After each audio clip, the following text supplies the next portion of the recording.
It may be a big peak that could occur sometime in late summer, early fall. It could be a whole series of peaks that just kind of overlay on each other in many different areas. And then finally, it could just be a slow burn. It just continues and continues and continues. That's the challenge where we have a coronavirus, unlike a flu virus, where most of our modeling comes from. But there is no question we're going to have major challenges with the number of cases, the serious disease. And as I've said multiple times on this show here with you, we're only in the second inning of a 9-inning game. It was a video file, though. It wasn't like a... That's cool. Yeah. You can add like 1080p video, I think. Wow. Like no kidding. I wish they'd let me download an actual 1080p file once these things were done, but it only goes up to 720. Oh, that's a bummer. Yeah, but it is what it is. Well, dude, thanks so much for coming on, man. I really appreciate it. I'm sure that, there's probably a million other things you could have been doing right now. I would imagine I know you've got like that workshop, or not a workshop, I guess, but like the tutorial that you just, launched recently. Oh yeah. So, we're still working on that. It's not completely done, but it's almost done. Which has me concerned because I thought it was done when we did the pre-launch, but then they told me there was a few more things we needed to do. And I was like, I don't know why we did pre-launch then. Right. So hopefully it doesn't take too long to get that thing out, but right. There's not, I'm just getting work done. Yeah. When you say as everyone else, when you say they, like what do you have like a team, or do you have people that you like whenever you kind of release anything that you kind of check stuff with, or how does that work? Are we live right now, by the way? Yeah, we are now. Yeah. Oh, okay, cool. Yeah. So. I just people keep asking me that. They're like, "Oh, are we going?" And I'm like, "Dude, I riff. This is a casual. Like, I'm not like Michael Shainblum, the like I just for sure. I just want to talk and just see what's up." Yeah. So for that tutorial, I do have like a small team kind of helping me out with it. I've got a producer who's helping me put the thing together. And then we had a filmer who helped out, and somebody's editing it just because, it's so much work. All of my previous tutorials all of my previous tutorials, except for the one that I did with Gavin, the night sky photography masterclass we did, that one was a collaboration between both of us. So we did everything. We filmed it all. We edited it all. We put it all together. We made the marketing plan. We, spent countless sleepless nights, like putting together newsletters and all this stuff. And it was like the most, it was like it was really, really stressful. It was like, so stressful. And it felt unnecessarily stressful. And I was like, I would totally give other people, work, and a percentage of what I'm earning to not have to do this stuff. Right.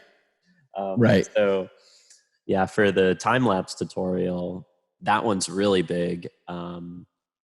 That one's like a 12-hour, like the one that I did with Gavin was a 7-hour course. And then this one's supposed to be about a 12-hour course. No kidding. And man, I would have spent so much time editing all that stuff together. So yeah, I have, people that are helping out with that. All my other tutorials, like the single tutorials that I do, the ones that are like an hour, 2 hours long, that go over post-processing, I do all of those myself. Because they're fairly, they're not easy. They still take a lot of time. I got to storyboard them out, make the chapters, film them. I have to run through a few different test runs before I can actually record the tutorial. And then once I record it, it usually takes me 2 or 3 tries to do it. So it still takes quite a while. Even editing, it still takes quite a while, but those are so much easier than the big masterclass stuff. I think when somebody purchases one of those classes, I don't think they realize quite how much work goes into those. Yeah. Like, you take a look at the F-Stoppers ones and Daniel Cordon's and all these masterclasses. And I see people be like, that's way too much money, like a few $100, $200. It's way too much money for this course. That's ridiculous. I'm like, I don't think you realize all the moving parts that are Right. involved here. It's a full production. All of these, anytime you have any sort of production value where it looks really good and it sounds really good and there's chapters, there's so much work that went into it. And I learned that the hard way, because going into it, I didn't think it was going to be that bad. Yeah. Like we worked on that thing for 3 years. Right. So in a sense, anyway. I mean, you were kind of one of those people as well. And so am I, of sort of thinking like, hey, I'm going to do a master class. Well, shit, I mean, how hard can it be or whatever? And then, you have that realization even yourself, like, oh my God, this is like sleepless nights. Yeah. Even the one with Gavin was supposed to be just a fun little thing. Gavin was like, let's go on a trip together and we can record some tutorials and then do some YouTube videos to promote them. It'll be a lot of fun. And then countless sleepless nights later, me and Gavin are like, oh my gosh, we have a 7-hour course and it's been months of our time invested into this thing. You don't realize how big of an endeavor it is until you get into the middle of it, and you kind of there's definitely those moments where you're like, I really wish I didn't get into this right now. I really wish I hadn't have done something like this, but once you're halfway through, you got to keep going. You can't just drop it. Are you the type of guy where like you kind of deliberately will sort of bite off more than you can chew in that sense? Like almost like, I'm going to make this super hard for myself. But I'm not going to ask questions. I'm going to get into it. And then, oh shit, oh my God, halfway through it. But ultimately it was that you sort of forcing yourself to be in that point to come up with something great. Do you know what I mean? I'm trying to think if I do or not. I definitely push myself. Like I put a lot of work into the stuff that I do. I don't know if I push myself to the point where I bite off more than I can chew. But I definitely push as hard as I can to the point where I feel like I'm progressing and doing something that I don't want to ever do anything that I'm not proud of. Right. You won't ever see a video or a photo from me that I wasn't proud of, that I didn't put work in, that I didn't spend a lot of time on, because that's just, it's my passion and it's what I'm, it's just a lot of fun. And I just want to make sure I keep progressing as much as I can. I mean, the thing is, you can't, I don't know if you can really, I don't know if every single thing you put out can be as good or better than the previous thing that you put out. Yeah. I don't mean that necessarily. I don't mean better, even though that's subjective. I mean more more fulfilling. Yeah, as long as I put in the effort and I'm proud of what I'm putting out, and I feel like I'm not making a progression that everything is better than the last, but more that I'm just exploring and trying new things, I guess. That I'm putting out things that are different and that have little nuances that I'm proud of. It's stuff like that. You know what I mean? Yeah. Because it is so hard. Like the time lapse is playing behind me, the New York one. I started that in 2016 and I released that start of 2019, I think. And that's still, this video is still one of the ones that I'm the most proud of, with the work that I put in and stuff. It doesn't mean that I'm not proud of the stuff that I'm putting out, like the recent time lapses. But as far as like which ones are my favorites, this is definitely one of my favorites. So yeah. I think that one had the most success in terms of like virality too. Did it not? I thought I remember this one like performed pretty well. Definitely on YouTube. It has done really well on YouTube. My Vimeo videos, I really wish I had put a little bit more time and effort into YouTube early on. But I put all my stuff on Vimeo instead of YouTube. So I've had a lot of viral success early on with Vimeo. Way more than YouTube. This one's at 700,000 views, I think, 7 or 800. Whereas I have Vimeo videos that I have a few that are well over 1 million or 2 million. I kind of wish I had put that effort into YouTube, because it seems like YouTube has carried on a little further and there's so much more to do on YouTube. I'm not trying to put shade to Vimeo. I still like Vimeo, but well, the monetization, alone for YouTube is like, you know, you said, man, I wish I had thought to get into YouTube earlier. I feel like everyone feels that way about every social media, you know, app. It's just like, oh God damn it. Like I talked to Peter Hurley, the other day. He came on and like we were talking about Instagram and he was like, man, I showed up so late to Instagram, and like makes me wonder, like, you know, would I have been one of these, you know, 10 million kind of follower, you know, people had I joined, you know, years ago or something? Yeah, I don't, you know, it's hard to predict these things. Any of my social media success has kind of been something I've fallen into. Like I had no idea Instagram was going to be a big thing, but I was on Instagram pretty early, posting pictures and whatnot. So I did get into it early, but I had no idea it was going to be as big as it is now. Yeah. And kind of take the place of a lot of other social media apps and be, you know, where all advertisers are looking and stuff like that. I had no idea Facebook was going to be a thing when I started posting pictures there. I was just posting pictures for fun, for friends and family, and they started getting picked up by people. And, you know, five. I think I lost you for a sec. Mike, are you still there?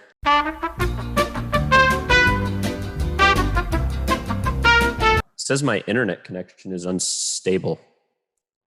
That's weird. I think I've got you now. Yeah, you might have had a little, I don't know, a solar flare or something. What was I saying before? You were talking about Facebook and how some people kind of started to pick up some of your images. Oh yeah. So when I first started posting on Facebook in college, I was making albums for friends and family and some of just the people at my school. I had no idea that was going to end up being a thing. Like I had no idea that those images were going to start getting picked up by blogs and different websites, and 5 likes turned into 50, turned into 500, and so on. Mm-hmm. I had no idea any of that stuff was going to happen. I didn't know social media was going to be such a big thing for photographers. I knew that it was a great place to show images because, Flickr has been around for so long. Yeah. And I was posting a lot of my stuff to Flickr, and I'm like, wow, this is so cool. I can post pictures and people from around the world can see the images. Yeah. But I had no idea it was going to skyrocket the way it really did. It's kind of interesting. Right. And now it's like, I mean, if I can say so, it's like Michael Shainblum and like some of these photographers out there that are just, have a big social media following. Like they're kind of like the rock stars for photographers and time lapsers and videographers that are, trying to get into a spot or trying to get into, they've gone to LA to try to make something of themselves or whatever. I mean, I talk to people like that all the time, and like you are that guy for a lot of people, I mean, it probably sounds odd to hear that maybe, but maybe you've heard it before. I don't know, but yeah, 100%, man. So yeah, it's weird. I don't know. I really appreciate it. Like anytime anyone says anything nice to me or, just says that they appreciate my work, I always appreciate it. I always think it's awesome that, it's definitely a little surreal to hear things like that. Right. I'm sure. Yeah. I don't know.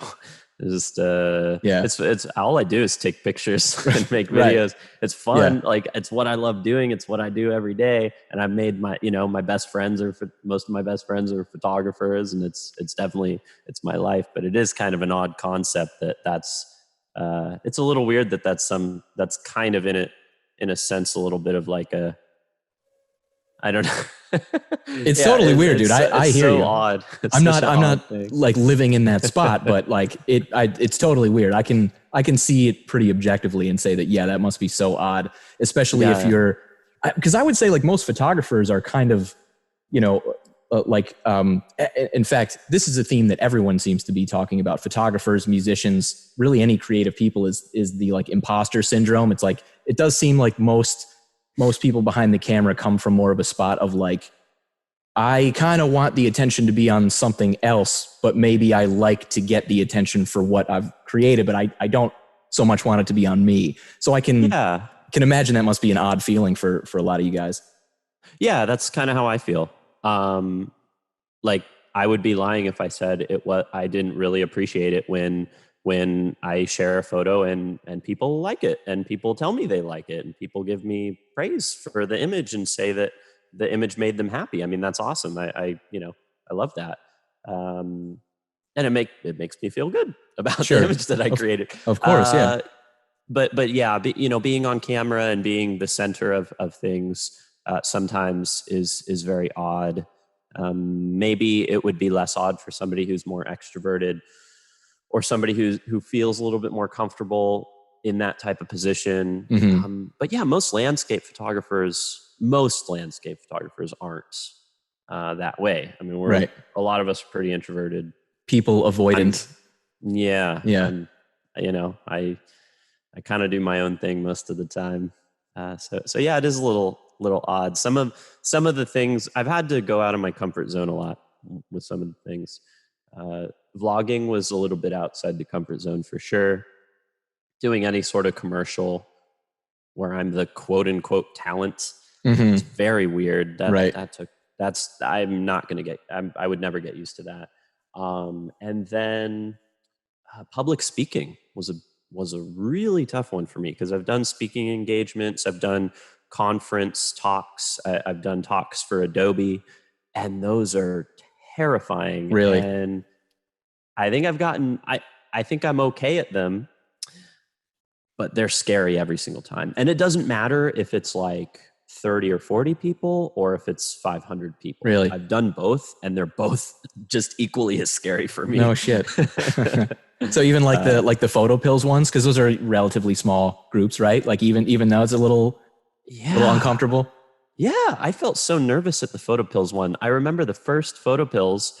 I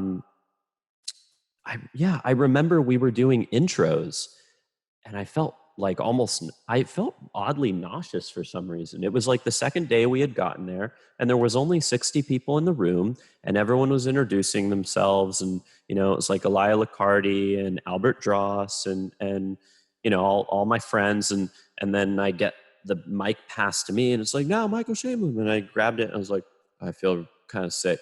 Like I didn't say that in the mic. I was like, hi, I'm Michael. I take landscapes, and then I'm like, thank you so much. It's incredible to be here. And then I passed the mic off to somebody else, and I went back to my seat and I drank like the entire thing of water. And I just was sitting there, and I felt a little nauseous for some reason. It was really odd because, I think it was just nerves.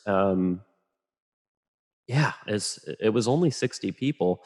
And then it's happened. Yeah, I get nervous anytime I have to go up and do that stuff. It's fine after it's done. Then you're like, oh, this is great. And everyone, and everyone has a good time. And everyone's always, with these presentations and these tutorials, people are learning. So they really appreciate the presentation. So it feels really good once they're done. But oh my gosh, going up to it, so nerve-wracking. Right. Was the Adobe one a pretty decent sized thing? I would imagine that must have been a pretty good sized one, or what are the larger ones that you do?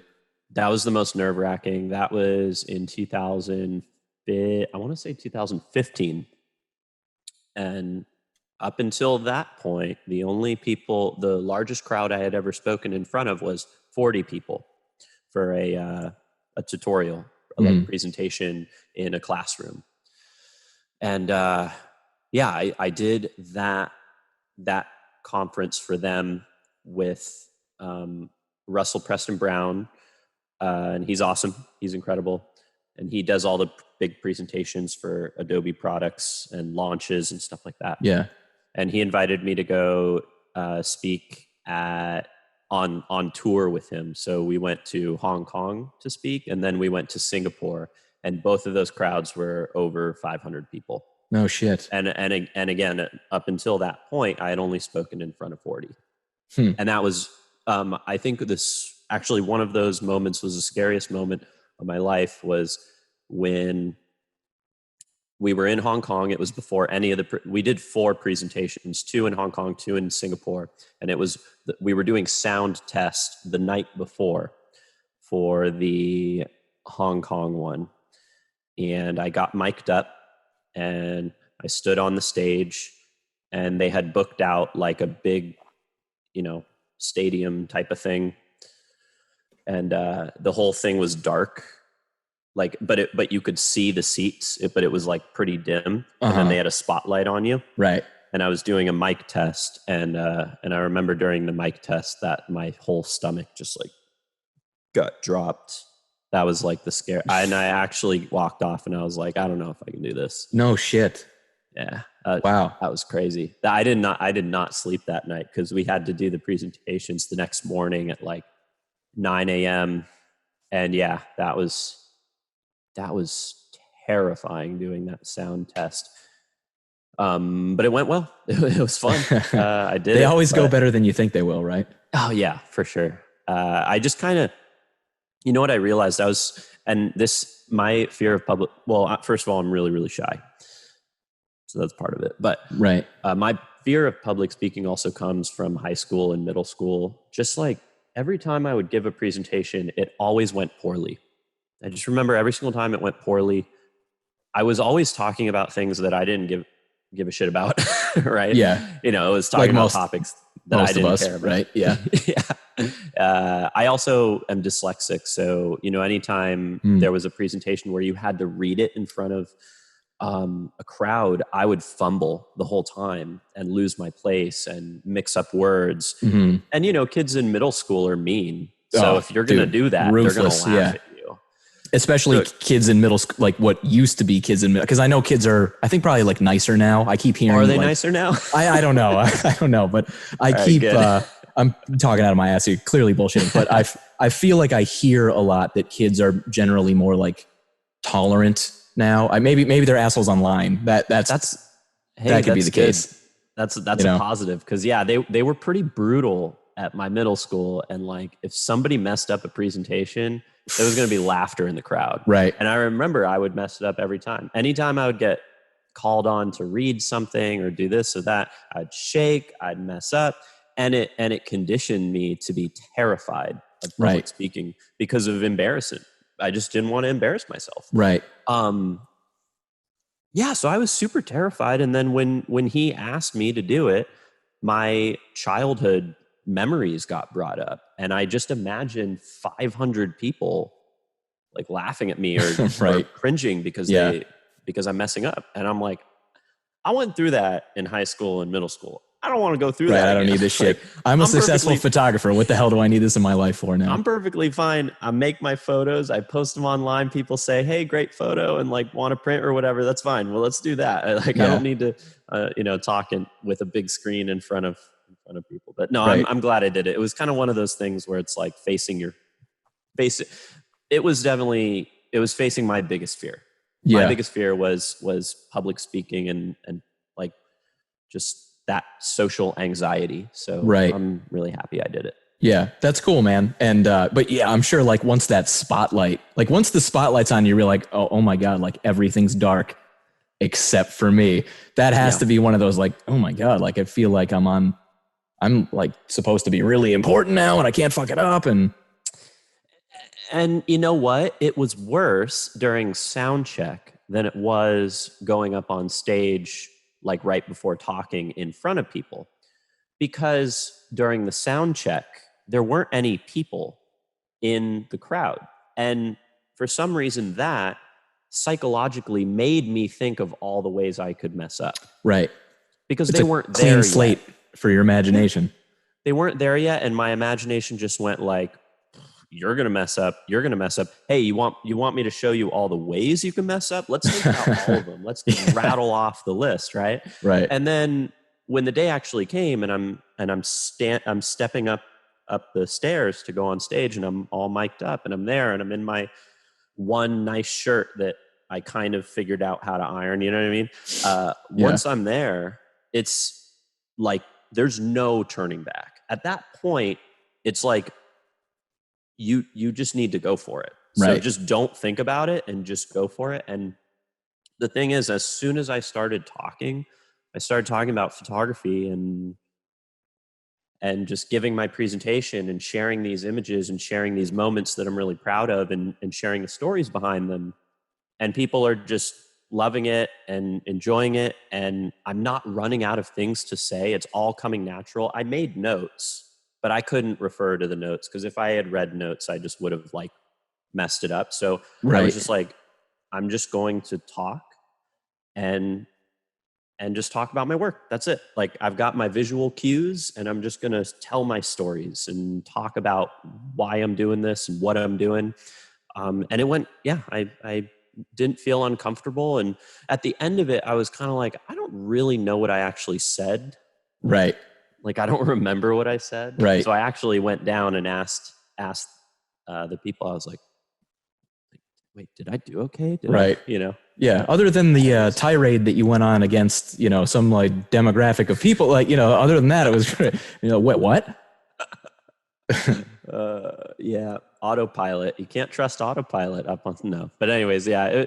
Then that's how I've done every single presentation since. Like, even if it's a tutorial, I'll run through what I want to do beforehand. But notes, that's like a disaster waiting to happen for me. If I put notes down, it's just not gonna work. Even I think for people that don't maybe have like kind of the anxiety that you get up there, I think is still, that's like the if all else fails plan, I think, for a lot of people, because even like this, even doing this, I've noticed that like I'll have some general things that I might want to talk about kind of in the back of my head, but I don't write anything down because to me, I think what makes a conversation interesting is when two people are just riffing organically on something. And if I can't get to that point, I just chalk it up to, well, you know what? It just wasn't that interesting of a conversation because, going back to that note and just all of a sudden, Michael, in 2012, it's such a vibe killer. It sucks, Yeah. And you know what?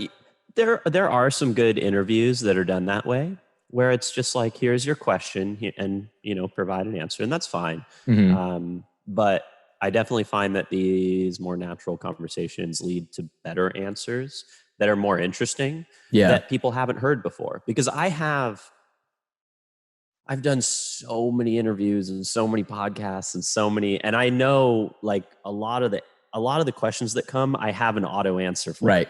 Because I've told the answers hundreds of times over the years. You know what I mean?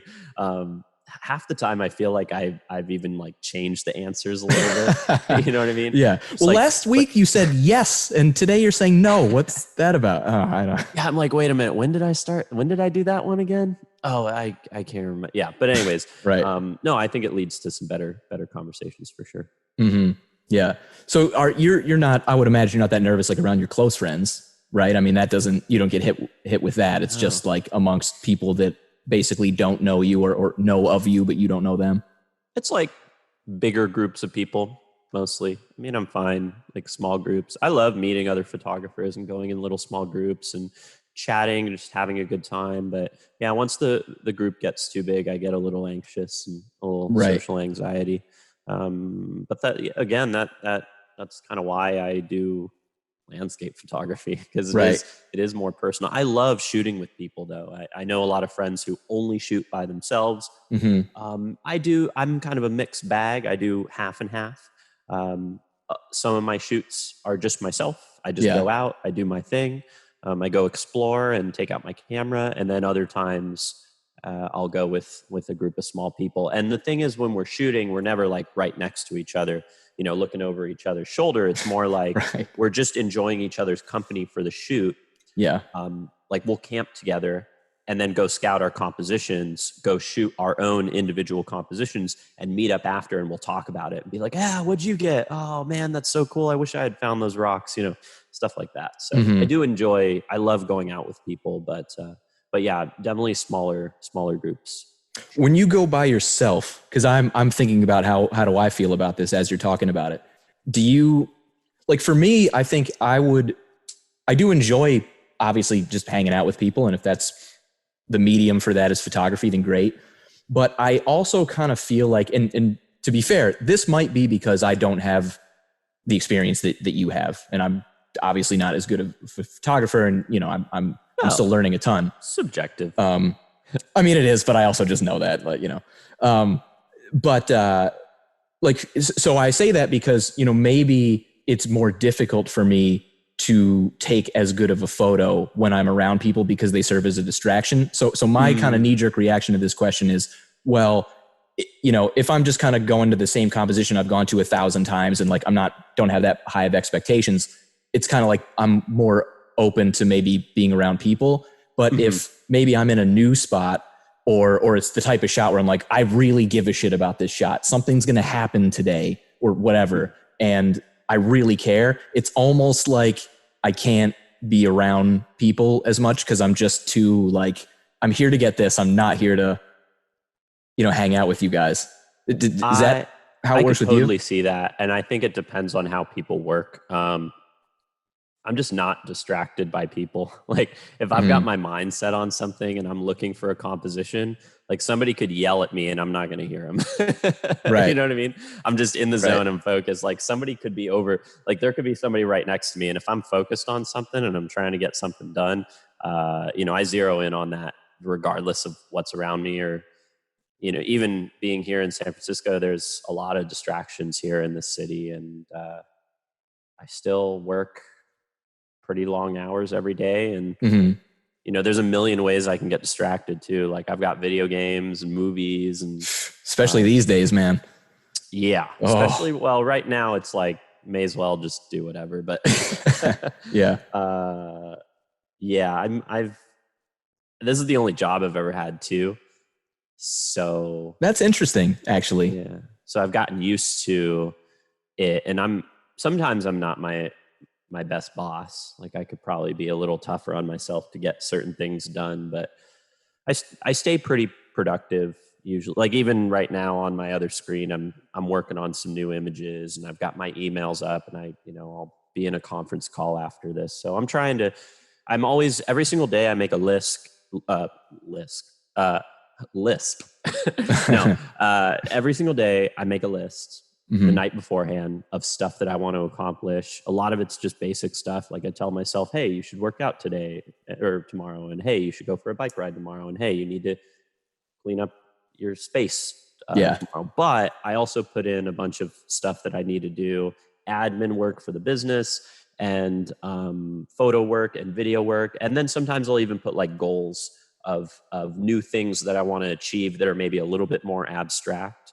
So as long as I'm doing a few of those things per day and checking them off the list and then just recycling the rest for the next day, I feel pretty productive. That's kind of how I've been just getting things done over the years. Right. So how often would you say, like how much time do you spend actually shooting versus, let's say, everything else as it pertains to, you know, your business? I go through cycles. So it kind of depends. And, you know, definitely during quarantine, none. Right. I've done zero shooting. Yeah. I think I've taken my camera out like once or twice while I was on a walk by my house. That's about it. And I have a point and shoot I can put in my pocket too. So I should do that. Like if I want to go on a little walk, I should be taking that camera out with me a little bit more. A lot of the times when I take pictures, I've been bringing out smaller cameras, and this is just more recently. I've just been not trying to take pictures. And if I see something that intrigues me or that's interesting, I can take my point and shoot camera and shoot that. And it's still 20 megapixels. And, you know, it doesn't have the dynamic range isn't quite as good as some of the other cameras, but I can at least take a few exposures and then maybe, you know, blend them together. As far as like serious shooting, like time lapse and video and all that stuff, I definitely go through phases. I mean, if I'm on a trip, like a 2 or 3 week trip, I'll probably shoot almost every single day of that trip. And I'll get a lot of images and time lapses to work with. And a lot of the videos that I put out require multiple trips anyways. Like the New York one took 3 or 4, I think 4 trips to New York to get the footage that I wanted and all the shots that I wanted. So yeah, as far as how much time I shoot, it's really hard to predict. It really depends. Like there might be a month where I shoot almost every day. And then there'll be a month where I shoot maybe once or twice. This right now during the quarantine is the least I've shot in years. I would imagine. Yeah. Because even when I'm here in San Francisco, I like to just take my camera out, even if it's just a point and shoot with no tripod, just put it in my pocket. I like to at least go explore, you do a long city walk or a hike and find some little things to focus on. And this is less so for portfolio images and more so just to keep myself being creative and keep the ideas flowing. So this is definitely the least I've shot in a long time. But, dude, it's so weird, man. It really is such a strange thing. I mean, do you have I suppose it's a good segue. Like, are you concerned right now? Like, what's your kind of headspace about this in terms, maybe to start with, because we could go a million tinfoil hat wearing directions here. But like, how does this pertain to like your photography business? I mean, a lot of what you do is travel, right? I mean, with landscape, that's like the number one thing. And the landscape photographers I've talked to thus far, no one seems to be like, shitting their pants with fear or anything, but there definitely seems to be this idea of like, I don't really know how this is going to work out. And even if I am allowed to take a plane, I'm not totally sure that I even want to get on a plane. It will work out for most of us in the long run. I think maybe that's optimism. The industry will recover 100%. It'll take time, I think. And how long that is, I'm not sure. The video industry will for sure go back and flourish pretty quickly. Once things open back up, productions are going to start back up again. People are going to get, hired to shoot video projects that were put on hold. Like, as far as photography goes, workshops and conferences are going to be a little tougher. I don't know when they're going to resume. When this first started, I was definitely worried because I lost all my jobs that I had. I lost pretty much every single one of them. I had a bunch of travel booked this year, and almost all of them were commercial jobs. And then I had some workshops that were planned and some conferences, and every single thing got canceled. And it was so scary because it happened in the matter of a few days. Right. So, you think, wow, I have this year lined up and it looks like a really great year and I'm really excited about the projects. And then all of a sudden in 3 days, nothing, zero. Yeah. A lot of smarter people than me have kind of have figured out ways of dealing with the situation. Like all the conferences got canceled. And then my friend Chris from out of Chicago was like, well, let's do an online conference. Let's do, out of Chicago live instead of in field. So they got, 60, 70, 80 different photo educators from around the world. And we all did live streams, and it was super fun. So that was a great little kind of distraction and small job to work on. I do a lot of video editing myself and a lot of video licensing and photo licensing. So I've been, as the quarantine has gone on, I've gotten lucky that a lot of my clients have kind of come back and things have started to resume just without the shooting aspect. Yeah. Which, I feel for any of my friends who are struggling right now because it's a really, really tough situation. I'm doing all right given the situation. I really can't complain. I wish all my friends, like especially people who booked workshops and scheduled hotels for people and things like that. I really wish that stuff didn't get canceled for them. But hopefully we all. I think most photographers are going to come out of this okay. Like obviously we're going to all take a financial hit, some worse than others, but right. The industry is going to rebuild itself. And, this is one of those situations where when you're a photographer, we all know this is coming, not a pandemic, right? But any photographer who sees money coming in 1 month or 1 year and says, I made a lot of money. Oh man, I'm going to go buy a car and I'm going to go do this and I'm going to go do that. It's like, that's a really bad way of spending your money as a photographer, because you never know when there's a month where you're going to earn $0. Right. And those months happen, pandemic or not. Like I have months where I'm like, wow, things are pretty good. And then I have 2 months where I earn $0. So I've kind of like trained myself over the years to be like, I got to save what I'm earning, and I got to live modestly, and I got to learn how to, do the things that I do on a very modest budget, given that this may not last, Right. We don't know where things are going. So I think a lot of people have taken that mind. A lot of people in the industry and friends and colleagues have taken that mindset and weren't overspending. And it sucks to have to dig into your funds a little bit and dig into your savings. But I think a lot of us knew that not a pandemic, but something was going to happen to where you're going to go through your ups and downs as a photographer regardless, I think. Right. Yeah, that's a great point. It's almost like photographers, have that in common with like everyone's, like Eastern European grandmother that, is like things can happen, and like very, good at not being fruitless with their spending and that kind of thing. It's like, I kind of just, most of my lifestyle is pretty, I make all my own food. It's pretty cheap. I don't ever go out and eat. Even in San Francisco, huh? That must be difficult. I mean, that is a food city. It is, but it's an expensive food city. Yes. So yeah, I make all my own food. I don't buy gear a lot. I don't know if people think differently, but most of the gear I've had for quite a while, and I don't really purchase gear on a regular basis. So yeah, most of what I earn does get put into savings. Like I don't live lavishly. I've got to rent out a room in San Francisco in a pretty modest old military style apartments. Mm-hmm.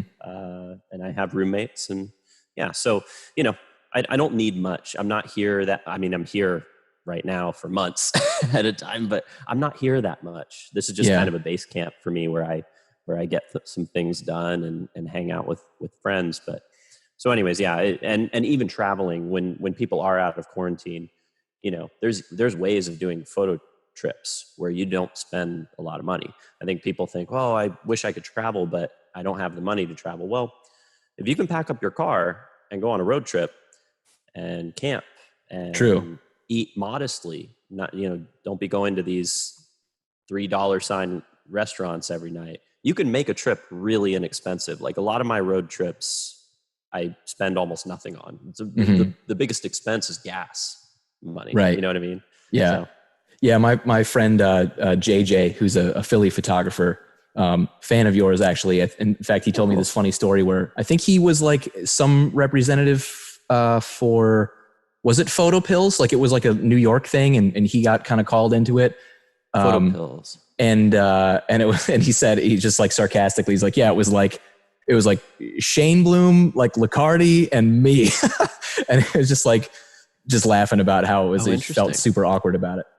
And I wonder if it was he's from Philly as well. Photo Plus, maybe. Oh, maybe it was Photo Plus. Yeah. Yeah, it might have been Photo Plus. I hung out with Raphael from Photo Pills at Photo Plus too. Yeah. I may not be remembering the right thing, but anyway, it was definitely you and Elia he was talking about. But geez, I forget where I was going with this. I got too caught up in the comedy aspect of my friend dorking out to Michael Shainblum and Elia Licardi. I remember. So, he was talking about, he actually still has like a salaried job. He's just one of these crazy guys where like in the summer, he'll do sunrise, he'll go and work, he'll come back, he'll do sunset, he'll do Milky Way, he'll do sunrise, and then he's like back at it again. I'm just like, dude, you're a psycho. I can't do that. I'm too lazy for that. Yeah, man, he busts his ass. He's earned any accolades that he's earned. He's earned awesome. Well, but anyway, I bring him up because like he's had some people say that to him because he goes on like 3 or 4 like decent sized trips per year for a decent amount of time, and he's just photographing the entire time.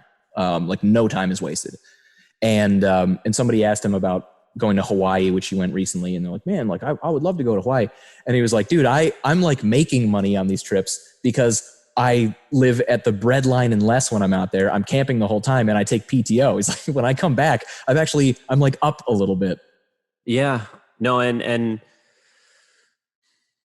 from a career standpoint, I do look at trips as investments, because the things that I enjoy shooting and the things that I shoot for my personal projects can be commercial over time if somebody wants them. Like if I do go shoot in Oregon and I take a nice shot of Mount Hood, there's a chance that somebody might want that for something. And then I make my money back on the trip.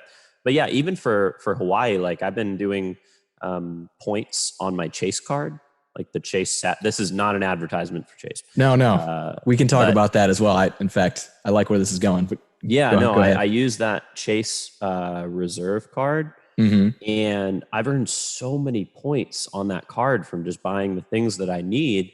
And I looked at my account and I did a whole trip in Hawaii for free, essentially, just through those points. Like I booked all my air travel. I booked like some pretty modest accommodations and a rental car. I didn't pay the only thing I paid for that entire trip was some food. And in Hawaii, like all I do is eat poke from the supermarkets. Oh man. So yeah.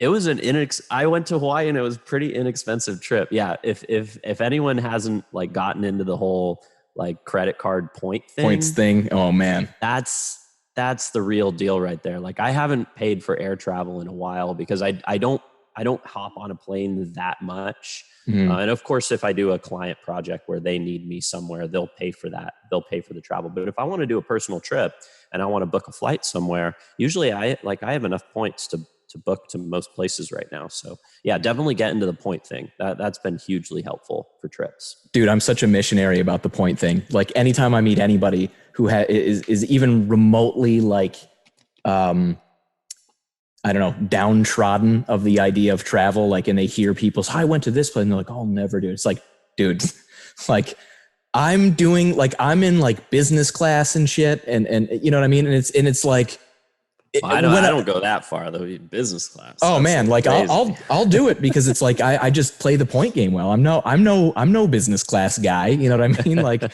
I'm there and it's like, half the time I feel like a fraud, I'm just like, I wonder if they know that this is a non-revenue ticket. You know what I mean? Like whispering to other people and like, picking out who's like, that guy definitely paid for his, look at his suit. For sure he paid. Like, there's no way that motherfucker, paid for their ticket. Like they went points all the way.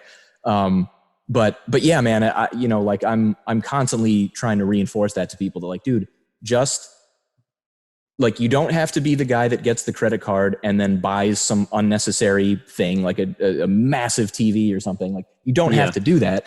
Just buy the stuff that you were going to buy ordinarily, put it all on the credit card, pay it off at the end of the month. And if you do it for like 2 years, you will be able to go anywhere in the world. I absolutely guarantee it, if you include that sign-up bonus especially.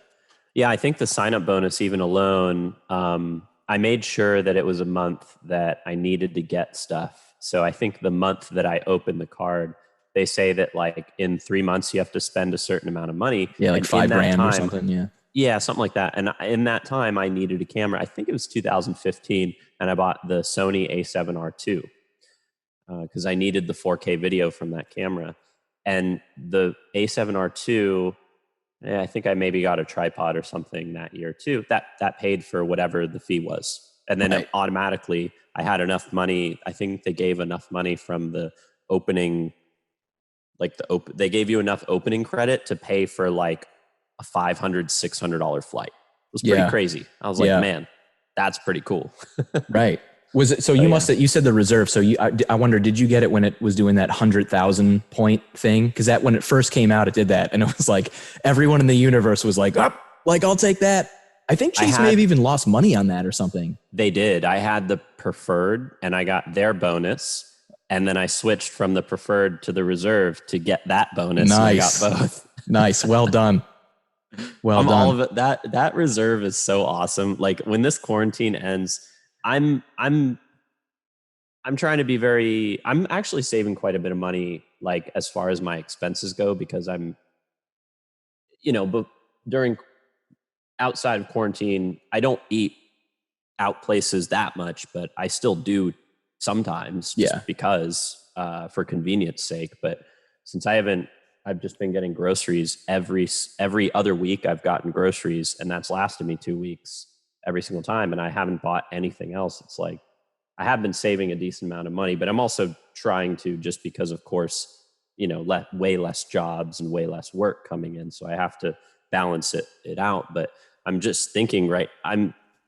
I've been thinking even before this conversation, I'm like, I would love to go to Hawaii when this is all done and look at the chase points and maybe just book a trip through those points, because I think I just want to, not even photography. I just want to go for some really nice hikes in the rainforest. And then I want bowl of poke. I want to go for a hike. And then I want to lay down in some water that isn't freezing cold. Right. That's what I want. Maybe if it was like turquoise too, that'd be a nice, if it was a little blue-green would be good. Exactly. If I get a photo out of it, great. But that's what I want. I want to be laying in this like warm water with a bowl of poke, just stuffing my face. That sounds amazing, man. That poke craze happened fast, or at least it did on maybe it's different. San Francisco always seems to adopt all the like Asian food stuff like the quickest. I can't even, it's so expensive here. I can't even, if you get like the cheaper ones here, it's not that great. And then if you go to any sort of restaurant and get poke, it's like $20. I'm like, all right, I'm not doing that. But when you're in Hawaii, it's like you can get a whole like big thing of it for like $7 or $8, and it's amazing. Right. You eat that every single day. It's funny how that works. So good. Have you been to Thailand or Vietnam or Southeast Asia? Not yet. And what's funny is the trip that I was supposed to do, I was supposed to be there now. Oh, man. I was supposed to be in Thailand now. Whereabouts? In Bangkok or? We were going to do, I think we were going to do Bangkok, and then we were going to do some of the islands as well. It was going to be kind of half nature, half city. But yeah, unfortunately that trip had to be canceled, and we'll probably try and redo it for 2021, I think. Yeah. Well, so hopefully. The nice thing about that area of the world is that it's really, really cheap. So I went there with my wife in like, where do we go? 2017, I guess.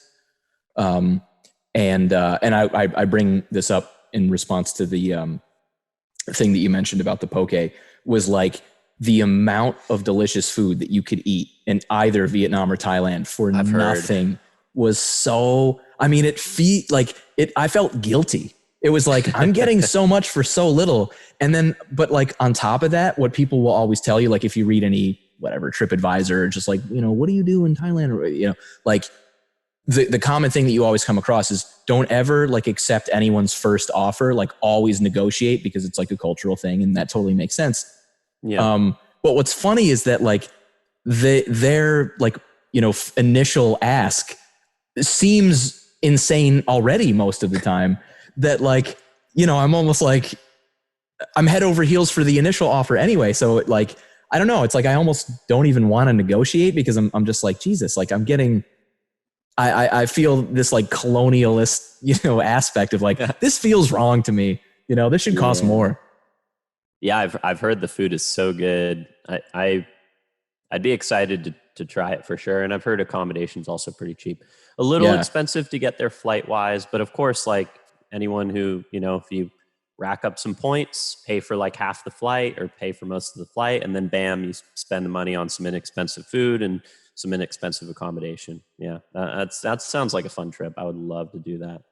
Hopefully next year. There's not that many. I mean, maybe it's possible that it's a whole world I haven't tapped into yet, but among like cityscape, landscape photographers that I follow, and I follow a decent amount of them, it doesn't seem like Southeast Asia really gets a whole lot of love, or maybe a lot of you guys aren't going there that frequently. It's like, there's a few spots that are just always appear. There's always New Zealand. There's always like Patagonia, like Iceland, Dubai, I guess is up there too. Like, there's a few spots, but I always wondered, it's like, I wonder why Southeast Asia never seems to be one of those spots that you just go to. I think it is. I think, what's funny is Southeast Asia is a lot more popular for more of the kind of influencer crowd and the sort of travel. I hate that word influencer, but the travel, you know who I'm. You know Yeah, I know. I gotcha. But there are some really incredible landscapes out there, and I have seen some cool landscape photos from out there. I don't think it's quite as much of a hot spot as Iceland or Patagonia, but there's so many cool things there, and it's so different that it would be fun to explore there. I have thought about going to Patagonia. Part of me wonders, if I go to Patagonia, can I bring anything new to the table? Maybe that's a bad mindset to have, thinking about a spot, but because I did feel that same way about Iceland. I'm like, well, I don't know. Like everything's been done. Yeah, I did. You know what though? I had a lot of fun in Iceland. I did have a lot of fun there. We went off season, so there wasn't a lot of people. So yeah, I think over time, I think I would like to do Patagonia as well, but it's so beautiful, you know. There's so many incredible images and time lapses and videos there. I just look at them all and I'm almost like, man, I don't know. I don't know what I could do to, I don't know how I could, because I like to go places and put my own spin on it. I like to go places and create images that I feel like are unique to the work that I produce. And maybe I'm just thinking about it from outside, not having been there. Like maybe I could go to Patagonia and take a bunch of images that I'm really proud of, but it's hard there's so much incredible stuff there. You know what I mean? Yeah. When you look online and yeah, even like the bad photos are amazing, Not that they're pretty bad, striking peaks. Yeah, it's like you could go there at like noon and just like boring light, and it's just like holy shit, It's just it's just an amazing spot. I'll tell you what though, man, it's really cool to hear you say, I feel like I would just be doing what everyone else does, and I don't know that I could, make it any better or do anything unique, because like from my standpoint, like I think that about everything. I think that all the time, and I think that the average like.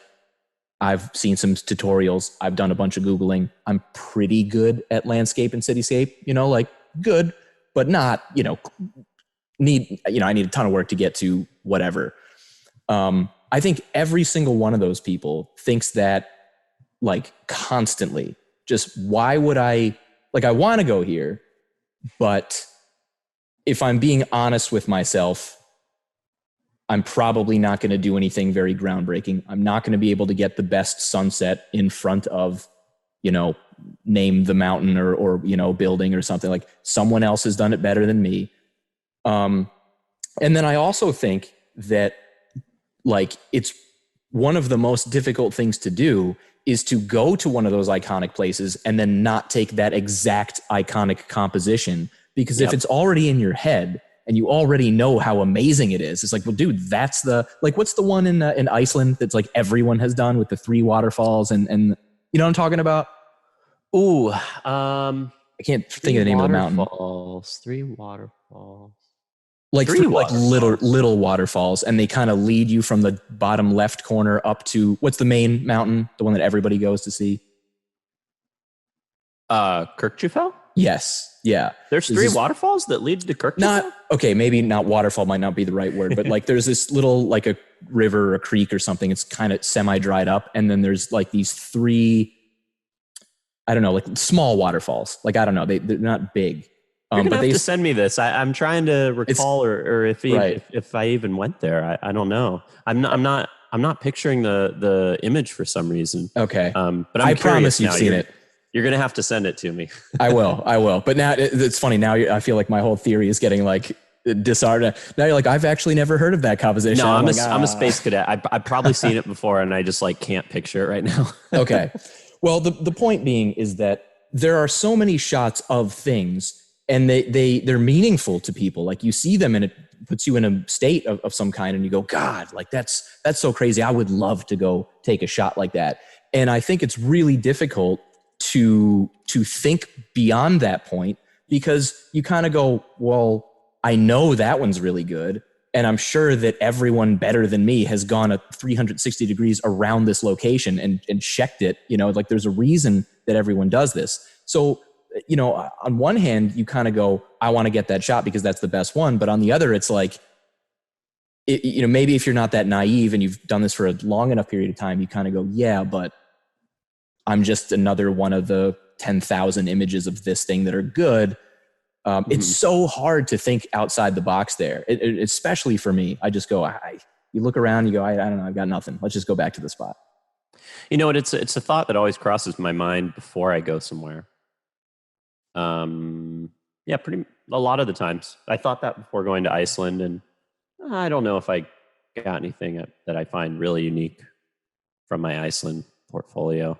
I had a lot of fun there, and I saw the Northern Lights. That was the main goal, was to see the Northern Lights. I wish I had done more time lapse there, but it rained on us pretty much almost every single day. So that sucks. Tough. Yeah. Yeah. Those weather conditions for that Iceland trip were really bad. Besides the one or two, I think 2 nights that we got Aurora, the rest it was just gray the whole time and rainy. But I feel like that a lot of the times, like going to Yosemite, I feel like, wow, what would I do in Yosemite that's different? And then I ended up taking images that I'm really proud of. That happened in New Zealand as well. I was a little worried to go to New Zealand because New Zealand's such a hot spot for landscape photography. And there's the typical photos that you see every single time when you scroll around, the New Zealand feeds, or you look at people's New Zealand galleries. You see how do you pronounce it? Wanaka? Is it Wanaka?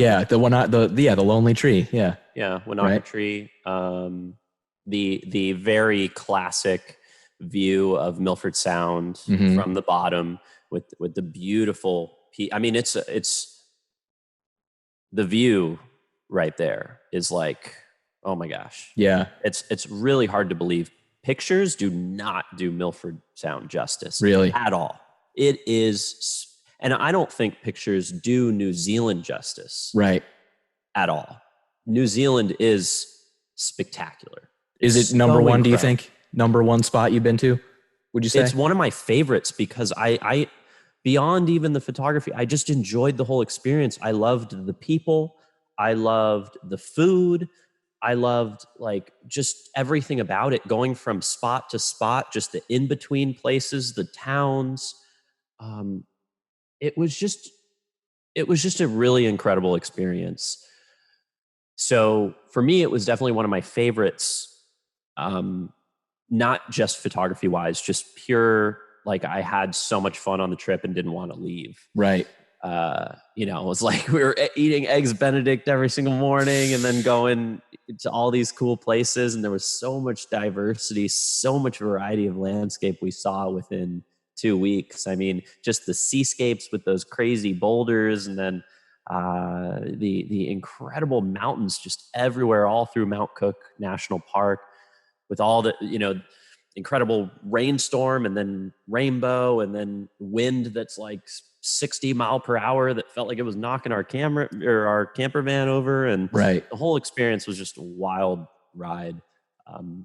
One of the most impressive places there was definitely Queenstown for me. I didn't get a ton of images that I was really happy with in Queenstown, but we did stay there for a while. And it's just this little town nestled in between incredible mountain peaks, the enchantments, and man, it's so amazing. But before I ramble too much about my love for New Zealand, Milford Sound.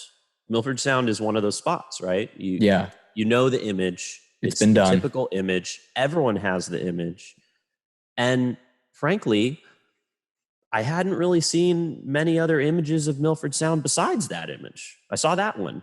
And I said to myself, I don't know, should I even go to Milford Sound? I mean, it looks incredible. Maybe I should go experience it for myself in person. Maybe I should go experience this place. And that's why I went. Milford Sound at the start of the trip, it was one of those places I wanted to see with my own eyes. I wanted to stand in that spot and just appreciate the peaks and see what it was all about. But I didn't really have high hopes or high anticipation for getting images that I was really proud of there.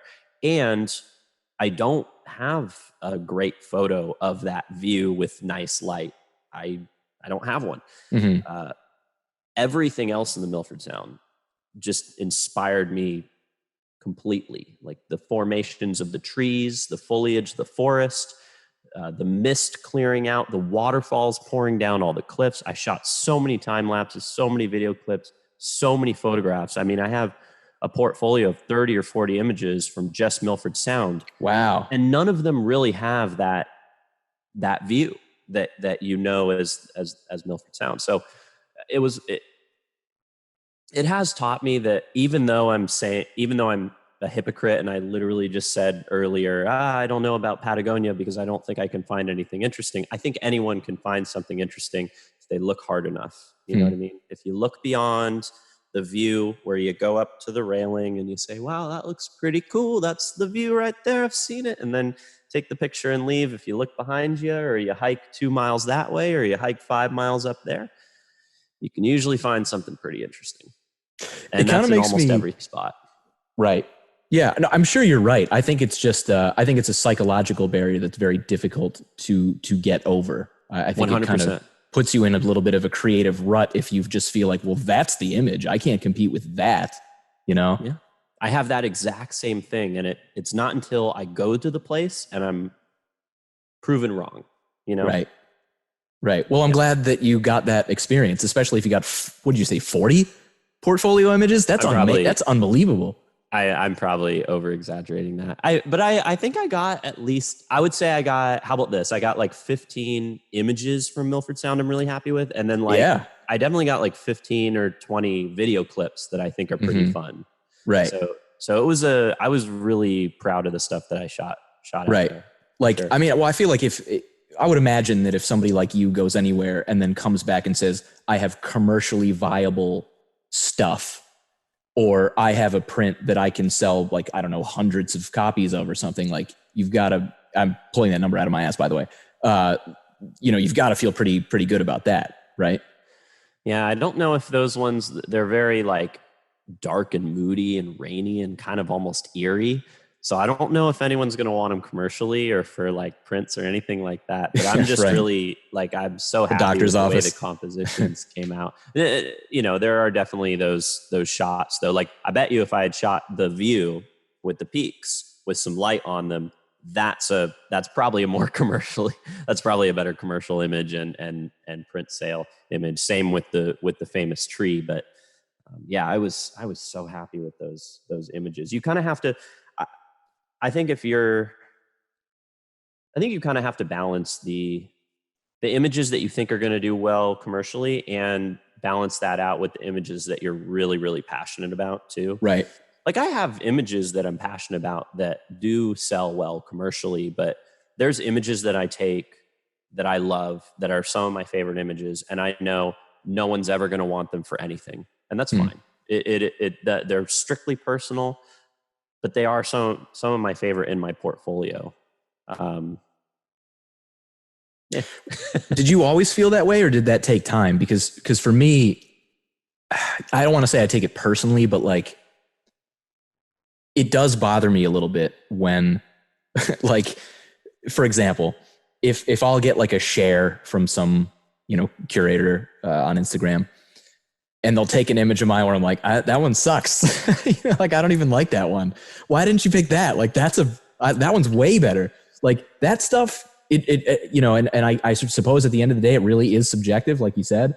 But I don't know. Sometimes I'm not so sure. Sometimes I'm like, no, that's not as good. I can't believe you guys shared that one. So I'm just wondering, like, have you always been that way, to where you had this good sort of positive mindfulness head on your shoulders? Or was ever a time where you're like, why the hell isn't this one selling? This one is clearly better. Yeah, it's run through my head. I've noticed the trends though. Like, if you're posting stuff, it's interesting too. It's not just social media even. Like there could be something that's really popular on social media and that's not going to do anything commercially or sell a print. Like a good example is like intimate abstract images, right?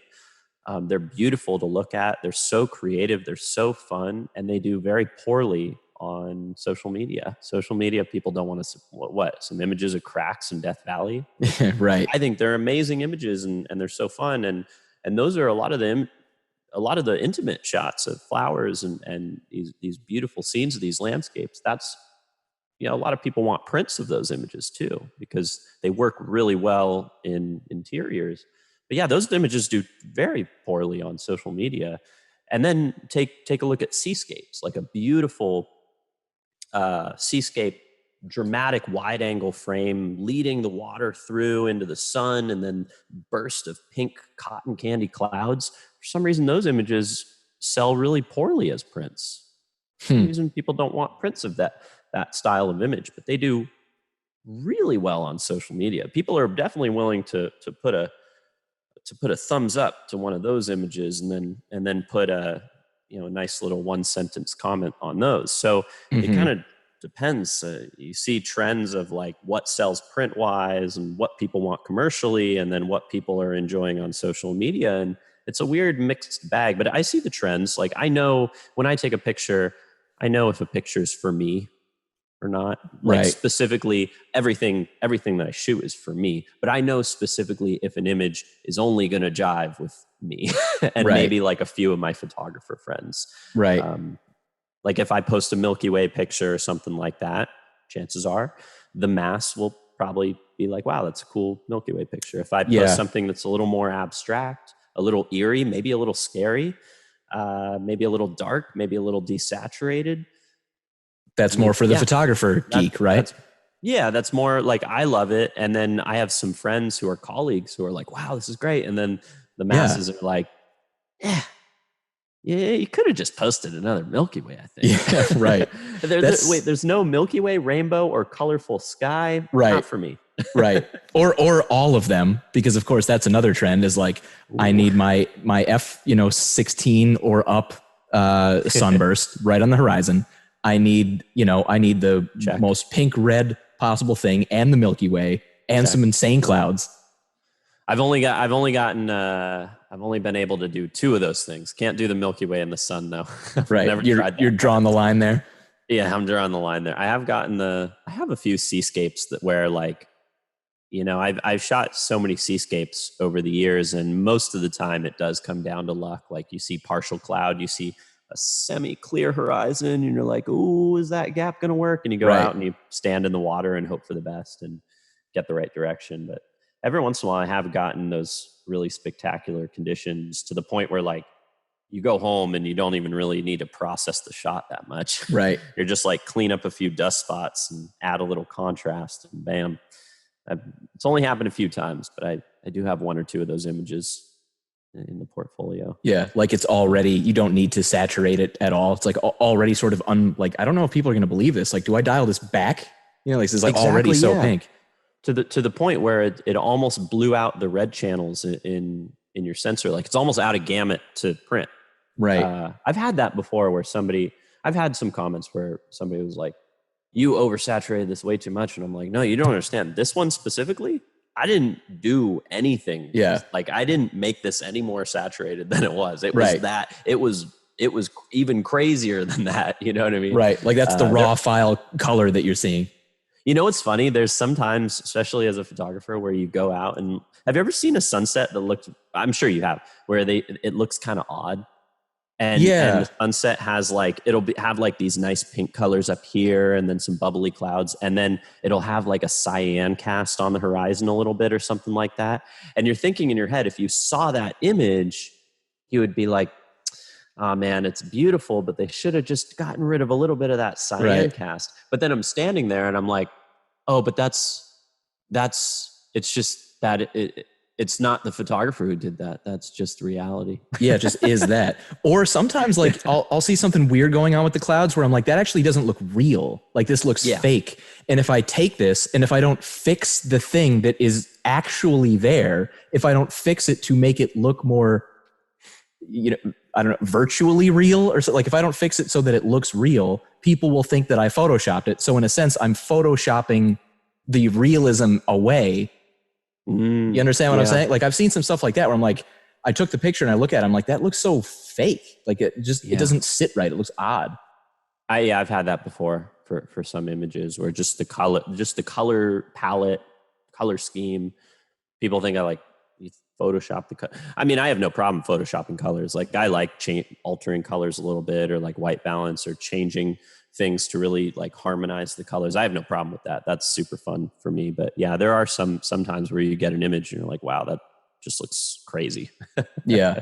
I don't think that most of your shots look like you don't seem to be one of those guys that really goes totally ballistic with like compositing, right? I mean, I feel like your stuff is fairly, accurate to representation for the most part, I would say. Yeah, I mean, I definitely go for a little bit more of the surreal look. I definitely like, I'll glow out a little bit of sun flare if the sun is in the frame and it's right there, and it's like, oh man, but what if like I felt the warmth in person? I don't feel the warmth from this raw file. So you add a little bit more glow to make the image feel like it's warming you up. Like a sunbeam is hitting you in the face. I like to accentuate the feeling that you get when you look at the photograph, and it does have some would say a little bit of a surreal or painterly quality. I do like that aesthetic. I like a lot of dynamic range, bring in some of the shadow detail, some of the highlight detail. But as far as compositing goes, I don't have a problem with it. Whatever anyone wants to, the way I see it is like, I just focus on my own art. Whatever somebody wants to do, I don't care. Just don't lie to people. Like if you lie to people, that's a huge bummer. That goes beyond photography. That's just like not a cool thing to do. And yeah, I draw my own lines of like, I'm not going to throw in a sky from another place or another event. Now, if I'm standing there and I'm shooting let's say I'm shooting a seascape and the water flow is incredible and it's leading into the frame, and I'm shooting it, and then 5 minutes later, a sunburst comes through and the sky looks way better than it did 2 minutes ago. But I'm like, but that water flow that came in 2 minutes ago, if everything lines up and it matches and it makes sense visually, I have no problem like time blending that stuff together. But yeah, it has to be from the same shoot, and it has to make sense. It has to make sense, like based on just the laws of physics and everything. And of course, like if somebody goes, I'm not going to like, even if there is a rock that's distracting, I don't know. I've cloned out little rocks and trees and fallen branches and stuff. But if I'm not going to like completely alter a landscape so that if somebody went there, they're going to be like, wait a minute, but like, how that mountain was supposed to be over there? It's over there now. It's 10 times the size. I like to. Yeah, I tend to not do that stuff. I like a lot of my image series. I like to think that if I was to hand them off to Nat Geo could say, yeah, we can do stuff with this. Like there are definitely those images that I've put like exposure blending and focus stacking and stuff where maybe Nat Geo would be like, that's a little too far. We can't use that image. But I have series of images that I can hand off and feel comfortable being like this, like my lava series. Right. Uh-oh, I lost you again.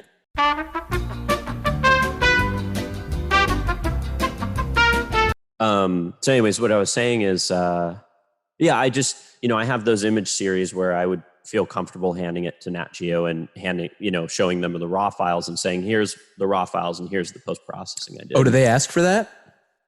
The times that I don't know what they do now because I haven't worked with them in a while, but when I did work with Nat Geo back in 2014, they asked to see the raw files. Wow. To make sure.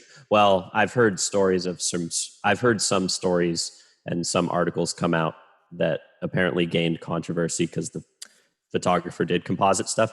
You talking about the Milky Way one? Yeah. That one from like a year ago or something? I remember that article. So I don't know what they do now, but back when I worked with them, they checked the raw files to make sure that, we want to represent. Wow. In a certain way. So anyways, like the lava series I did, I think most of those images only went through a pass in Lightroom. Like the Milford Sound images, most of those were just Lightroom. I have a mix of images where like some I'll do a decent amount of post-processing to, and then some may not even see Photoshop. They may just be like a nice Lightroom edit and bam, it's done. Yeah, so that's nice when you can edit in like 5 minutes. That's always a relief. Yeah. True. So you said that maybe focus stacking might be too far for Nat Geo. Is that true? Because I look at focus stacking as like a who cares, but maybe I don't know. I don't know. I was just thinking of an example where maybe somebody would be like, focus stacking. Okay, you know what? Maybe the time blends. maybe like if I had shot, maybe if I was shooting a seascape and I shot in the foreground and then, and was like, wow, this water flow is great. And then the sky looks a little bit better 2 minutes later. Maybe, I don't know. Mm-hmm. I've never tried. I've never like sent in stuff like that. Tried to put like, one hey, past do you them. want this? But yeah. people have mixed feelings about it. Like, I think some people even think that if you bring in multiple exposures, that's too much. Everyone has an opinion on it. And there's so many different sides. There's like the people who aren't okay with anything. And then there's the people who are like, doing some stuff and literally lying about it and like throwing in the Southern Hemisphere Milky Way with like the Northern Hemisphere and then lying to people about it. So there's like both extreme sides, and I'm somewhere in the middle. Right. I think most of us are somewhere in the middle with that. Yeah. With that I think the stuff. trick is to just not get too upset about anything and just kind of like, well, I can understand why you'd be upset. It doesn't necessarily upset me. That seems to be a healthy place to be. I just make my images, and I haven't gotten that much heat for it. Mm-hmm. There have probably been times where, especially early on doing the Milky Way photography, where like everyone thought that every single Milky Way photo was fake. I remember that. That was an interesting time. That was like 2011, 2012. Right. Like right when it started being possible, right? And maybe 2010 too. Yeah. Those images, anytime you posted a Milky Way images, people were like, CGI, it's fake. And there was like reoccurring conspiracy theorist type people who would like come in and be like, it's CGI and here's why. And they'd type like paragraphs of like all this stuff. And you're just like, whoa, man. Wow. Like on your Instagram? How much time did you spend on that? No, this is before Instagram. This is like on Facebook and on like if it got shared on the Weather Channel or on a space blog, mostly. Yeah. And on Facebook. Facebook was probably the biggest culprit, where you'd get some crazy comments. The flat earthers came out to tell you it was fake. Yeah. I remember when Andrew and I and Ted Hessler did our eclipse shots in 2017. We got a lot of conspiracy theorists on those shots too. With the rock climbing, you talking about that one? There were people who were like analyzing the image, and they were like bringing up all these weird sources and writing paragraphs like to the point where they could have had a book out on why our images were fake. And all three of us are just like, really, man? That's crazy. Right. How much time did you spend? Imagine all the things you could have done in the time that you did this. Right. Imagine all the productive things you could have achieved for yourself. Yeah. But it's like all of us have the raw files. Yeah. So it was all for naught. Dude, that must be infuriating just to be like, I don't know what to say. Like, I swear I didn't. Like, I swear it is real. Like, that, I didn't that's even such care. an I thought odd it was place hilarious. I thought it was so funny. That one specifically, I was just like, oh my God. That's so funny. Dude, I love that photo, by the way. That's such a sick shot. That was an amazing experience that I will definitely never forget. Yeah. I want to go shoot another eclipse. I didn't make it down. I was almost going to go down to the one down in South America and shoot that one, but I did not make it down there for that one. Mm-hmm. I think I actually had another trip booked during that one. I want to do another eclipse, even if it's not like a total eclipse. I want to do more eclipse shooting, maybe after quarantine. Yeah, yeah. Have you ever met Yuri Beletsky down in Chile? Yeah, he's awesome. We talked together in Photo Pills, and right. I met him in San Francisco. Actually, he was in San Francisco for a astronomers conference, and we hung out a little bit. He is an awesome guy and incredible images. Yeah, he captures so much detail in the Milky Way, and yeah, he's an awesome guy. Yeah, he actually was on. And ironically, so my wife and I and our 2-year-old, we went up to Maine. Don't judge me. It was okay, but we went up to Maine like a week ago because my wife's mom has this house up there, and there's just nobody up there, and it's the off season and quarantine and blah, blah, blah, blah. And we were both just kind of like, I have to get out of here. And it seemed reasonable because I mean, I swear we like pissed in the bushes, you know what I mean? Like we only got gas. You never know, you know, somebody's like, how dare you? But, anyway, we were more quarantined up there than we are, you know, here, which we've since come back. But, so I spent like, you know, it was during the new moon. I spent like, you know, several nights shooting the Milky Way. And it was such a, dude, it was so therapeutic to just be like, and like, there's nobody around. It was just awesome. But the funny thing is that the night after the new moon, so it was still like, you know, 1%, I can probably still just call it the new moon. I did a podcast with Yuri, and I was like, and I even said, I was like, dude, this is almost a little cosmic, if I may say, that I am talking to Yuri Beletsky while I'm in Maine about to shoot the Milky Way during a new moon. Like, this is a wild thing. But yeah, man, he was a super nice guy. And I bring him up because, you know, he mentioned just how controversial and he might be the best guy to know, you know, that conversation of fake versus what's too much, you know, how much structure can you really add to the Milky Way and dodging and burning. And like, you know, you see what some guys do with like Pix Insight, where Ro Ophiuchi is just like bananas colorful, you know, and Pix Insight, that software. I don't even know. I need to stay more relevant with things coming out. It's just like what a lot of like I guess the really hardcore, like deep space kind of astro guys will use to like extract color from a lot of these things. That makes sense. Bring out more of the gases and everything. Yeah, I haven't used it myself. I know of it, and I always wonder, should I? And then like I looked at the UI, and it's like, it's not. It's just like DOS. It's just like a command prompt, and I'm like, I don't know about this. This seems a little crazy, but anyway, like he was just kind of talking about how it's such an insane like debate that goes on between like the ultra purists. Like you cannot do anything. Like I want my Milky Way should just be gray and that's it. And you know, the people that are completely like compositing in, you know, Hubble shit in front of a house, you know? Yeah. Yeah. It's interesting. You know, and I guess it comes, well, I don't know. The debate is so weird. It's like, because you know, our cameras capture more than our eyes can see anyways. So what you're getting with the Milky Way, the crazy colors, I mean, you can't see that with your eyes, but it exists. It is there. The camera sees that we don't see.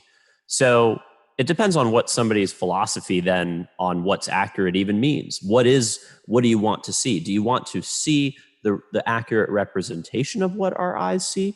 Or do you want to see what it actually looks like given more sensitivity and data? I would say that seeing it more colorful, the way the camera picks it up is probably better for scientific studies than desaturating the Milky Way and making it darker so that it looks more like what it was like at night when you were standing there. Right.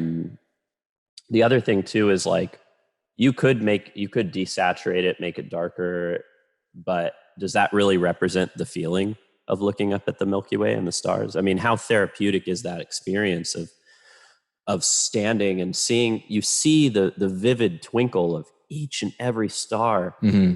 It feels vivid when you're looking at it. You can't see the colors in person, but it feels vivid. It feels like the sky is moving. So what's the best accurate representation of that feeling that you had when you looked up at the sky? That's kind of the thing that I think about if I'm doing my own Milky Way work. Some people come at it from a more artistic standpoint. Some people come at it from more of a scientific standpoint. I like Yuri because he's kind of in the middle. He's an astronomer, so he gets that side of it, but then he's also an artist. So he gets the side where, he has no problem bringing out those colors and those details, that richness to really pack a powerful punch and let you see the night sky in all its glory. So I really I always enjoy talking to him.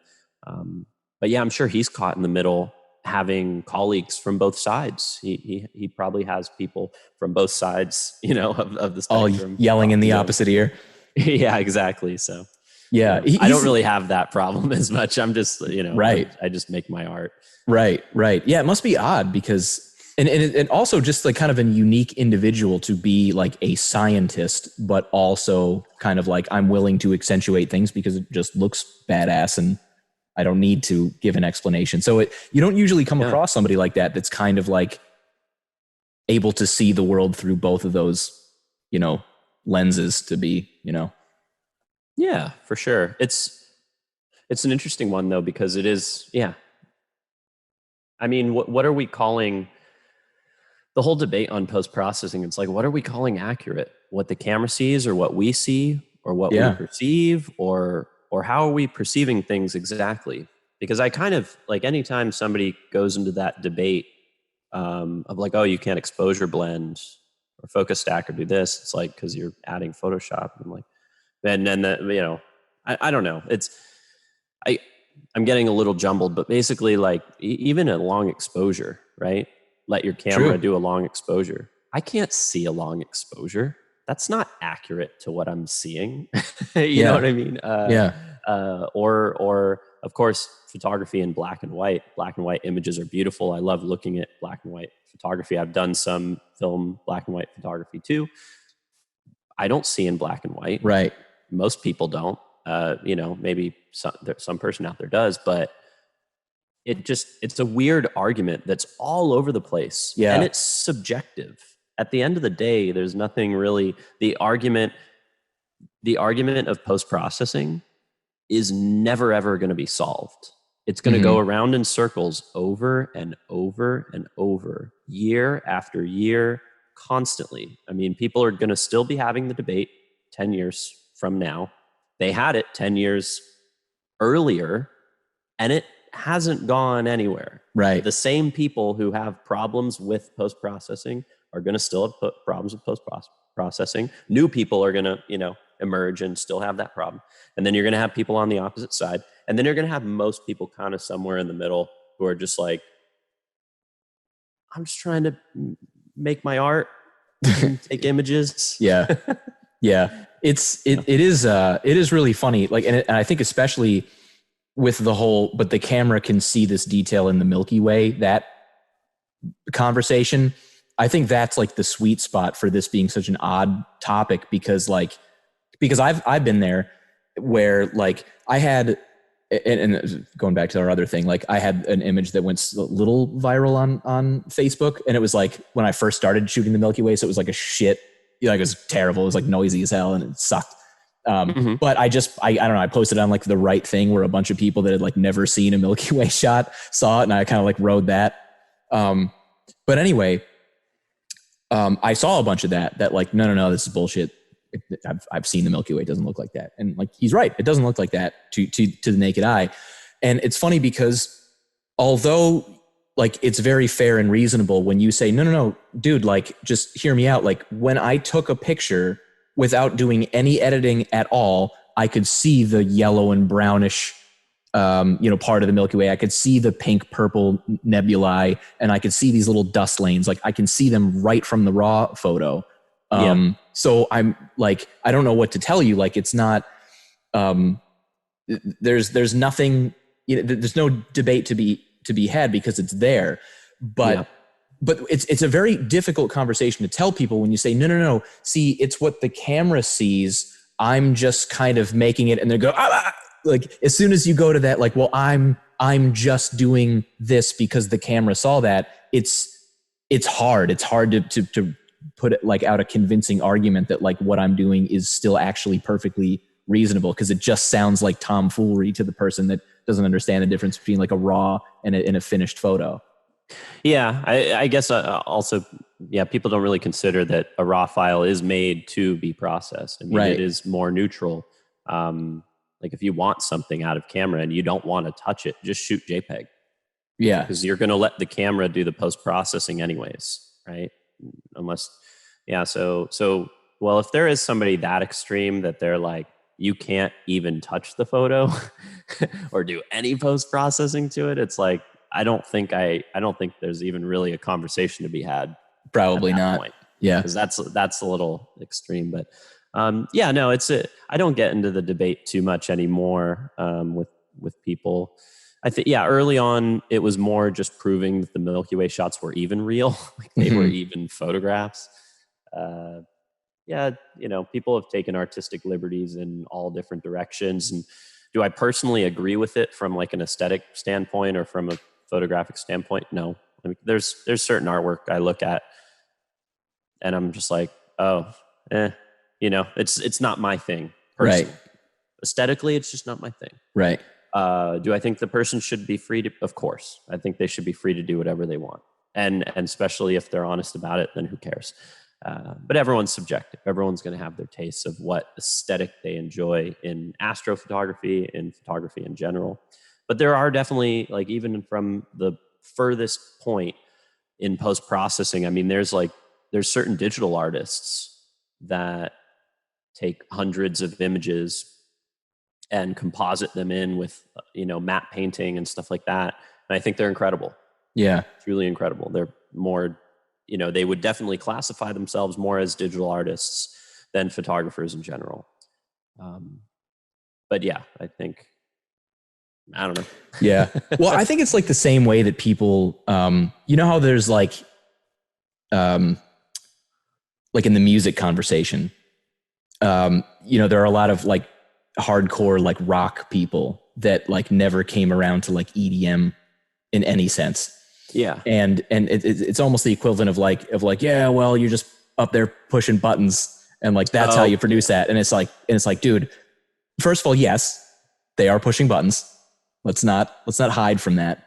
However, the skill that it took and the amount of time that it took to do all this production, it would blow these people's minds. Like it's not like just because I wasn't, maybe playing a stringed instrument. And in many cases, a producer of electronic music does play a lot of those instruments. They just put them down there and then they're like sampling them however they end up doing that. But I think that's kind of a fair comparison. Like, the idea of, well, you're not actually on stage physically plucking the string that sound enters the microphone and then ultimately comes out the speaker.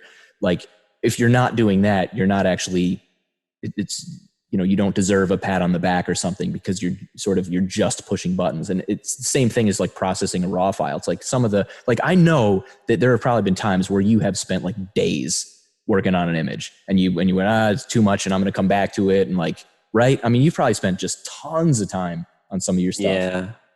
There's those images that I'll spend all day processing and then I'll trash it. And I have images that I've been working on for years that I just can't. It's not that I'm doing a ton to the image. It's that I'm not doing the right thing to the image to finish it and have it be the image that I'm proud of that can be shared. Yeah. Like there's just images where some little thing is missing. Maybe it's the slightest thing. Like it's just it's just shifting some color, some direction, or it's fixing some little thing in the image that I just couldn't really grasp. So it's usually not me doing a ton of work to the image. It's just me trying to figure out what's that final thing that's going to make the image complete and done. Yeah. I think that still counts though. I would say like it may not be active, moving of dials and things, but I think if you're having thoughts of what not to do, it's kind of the equivalent of thoughts of what to do, I would say. Yeah. Oh, definitely. It's still working on the image, bringing it into Photoshop, like analyzing it, just trying to, just really think about it, Yeah. Think about, put the thought in rather than just moving because when I'm processing images, I'm not just like moving a few sliders and I'm like, all right, add contrast here, add some saturation, and then sharpen it and save and it's done. It's like there's a lot of thought that goes into the post-processing. If it's like dodging and burning, what am I dodging? And why am I dodging it? What's the point of dodging it? I want you to look at it probably. That's why I need to, but why? Right.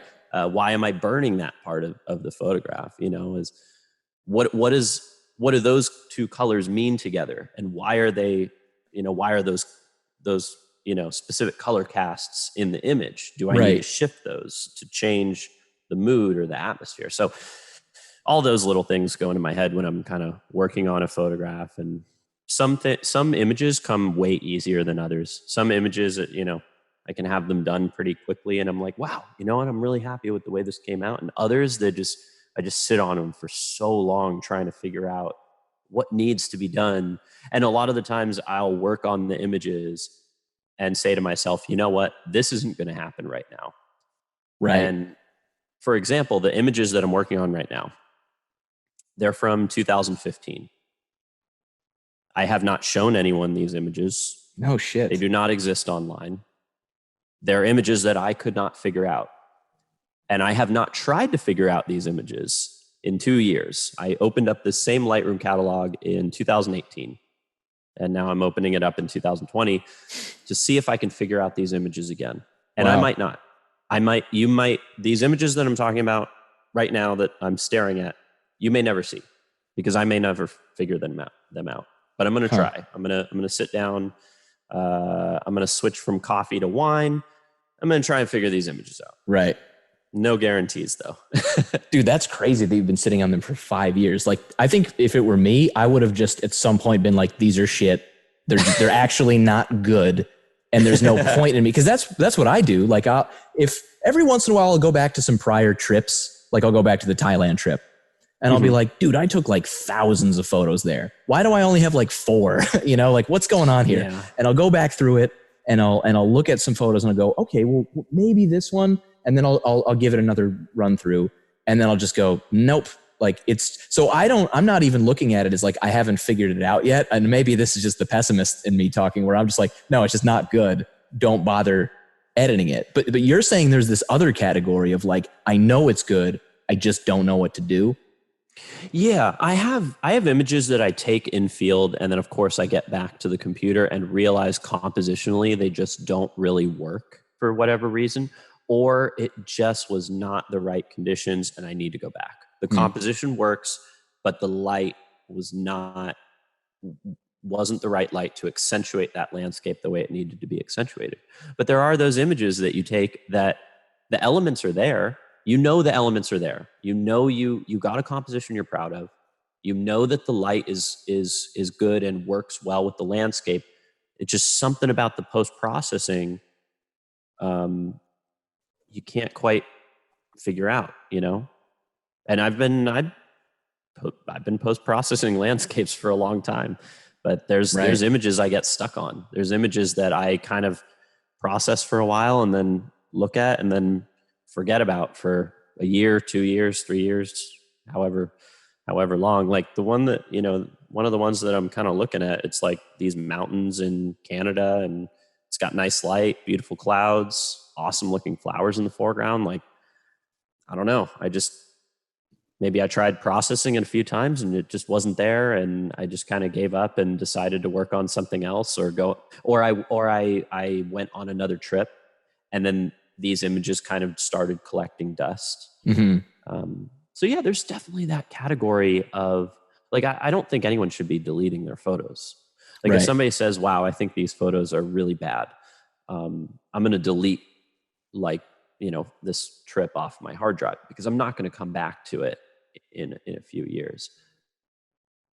That's dangerous. You never know. I feel like, yeah, you never know. There may be, you may come back. You may think about it like 2 years from then, like, oh man, maybe I did have a photo in there that would have been really cool. And maybe I just didn't have the right tools or the right thought process to complete that photograph at the time. But now I do, now I figured out a light bulb click. There was something that needed to click, and now I've got it.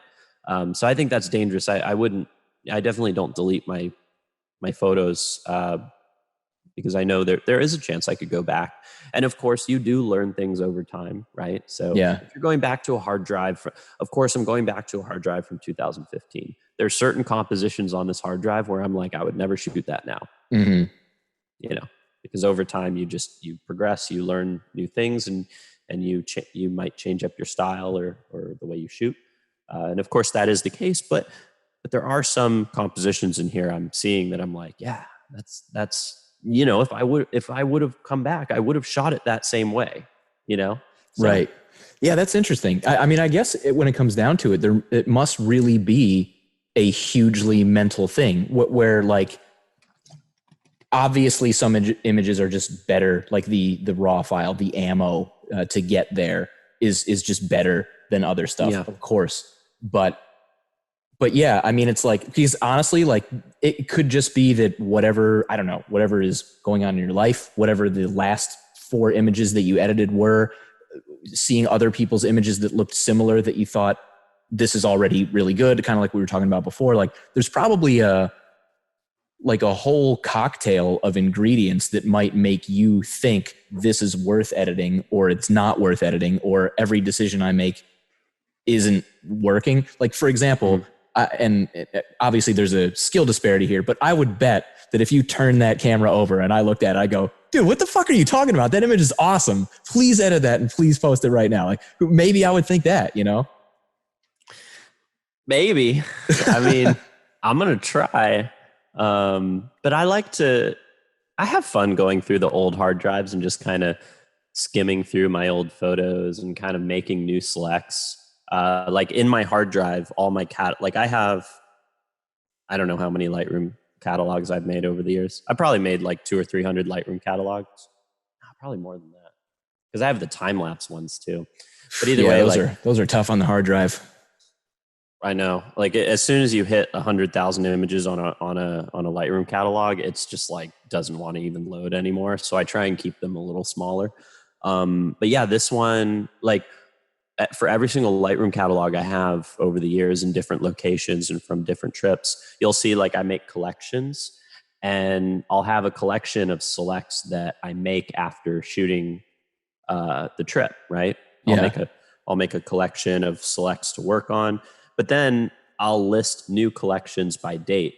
So I'll have like through these collections, like, oh, here's when I went through the catalog in 2019 and made my selects to kind of work on and play with. And oh, here's the selects that I made in 2017 when I opened up this hard drive, and so I like to, if I open up any of these catalogs, usually I have to update because they're older. They need the new version of Lightroom, but I'll see all these collections that have different dates or different years that I've tried to go through and work on certain images.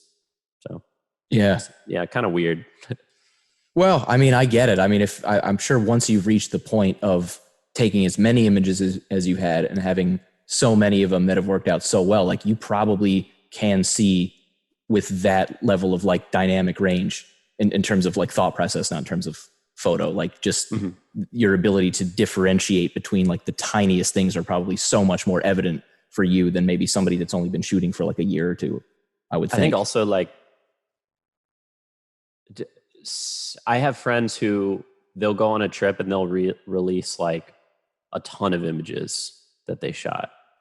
And I'm usually I'm a lot slower to get to my images than some people. Like I have friends who will go on a trip and then like a week later, all their images are online. That's not me. Like I can get like 1, 2, 3, maybe 4 done in that amount of time. No, probably like, after a week, maybe one image will be done and ready to go. But yeah, it takes me a lot longer just to go through everything. So, I mean, there's some times where I just don't get through all the images from a trip. I'll edit the ones that I enjoy the most or that feel the best at the time. There's always things missing. There's always things that I missed that I just didn't process or that I didn't work on or that I struggled with. There's always things that I can go back and do. I don't know. I would challenge people if there's somebody who isn't like that, who hasn't really gone through their old catalogs, I would challenge them to go through and see if they can find any gems that they maybe missed, especially if you haven't looked at a catalog in a year or two and you're coming at it from fresh eyes. You're going to see something and be like, I cannot believe I didn't try and edit this before. Like, I cannot believe I didn't, this was, so yeah. It's a good point too. Like, and I would bet it's probably a great thing if you have been thinking about trying some weird style of editing or like some, like recently I've kind of been more into like the idea of just color grading on a more like consistent basis. It took me a long time before I was even open to the idea, because I thought like, you know, when you'd see like, there's a lot of like Instagram profiles out there where they always have a particular color grade, you know, like, and their portfolio on Instagram at least is very like consistent, and it looks cool. But the thing that's so tough for me about that is like, I don't know if I want everything to be kind of blue in the shadows and kind of gold in the high. Like, I don't know if I want that every time. So I haven't really gone about color grading really at all, because it's almost like, well, why would I color grade? And then randomly, like a few months ago, I was just had one of those days where I was like, I'm going to color grade this to very specifically, like I'm going for like a thing here, not reality. And I did it, and I was really happy with it. I was like, wow, that looked really cool. And so the point is, you know, maybe looking back at older images that you didn't really know what to do with anyway, maybe that's a good time to go, you know what, I'm going to try this bizarro color grade, or I'm going to try some weird time blend or something like that. Because even if I hate it, I got some practice doing this thing that maybe I had considered doing it. And now if I have like an image later on that I really want at it, well, maybe I can try that thing out, because, hey, I've actually done it now to some of my like mediocre photos. Yeah, I think that's a good point. People should be doing that anyways. I think it's a good practice. Like if you're just getting started with Photoshop, just go wild with it. 'Cause why not? That's how I learned Photoshop. I never learned Photoshop from tutorials, they didn't exist at the time when I learned it. I grabbed the program and I opened up a blank document and I pressed every single tool that Photoshop had. That's hardcore, man. No, I guess, okay, so this was definitely earlier when there maybe weren't as many tools with Photoshop. But just play with everything. Like, what does this do? And sometimes I wouldn't know what the tool did, and it wouldn't do anything because I was using it incorrectly. Right. But it got me to learn everything in Photoshop fairly quickly because I had just messed with everything. Like, and the thing is, most of the things that you can do in Photoshop, it seems really daunting to people because there are so many things you can do in Photoshop.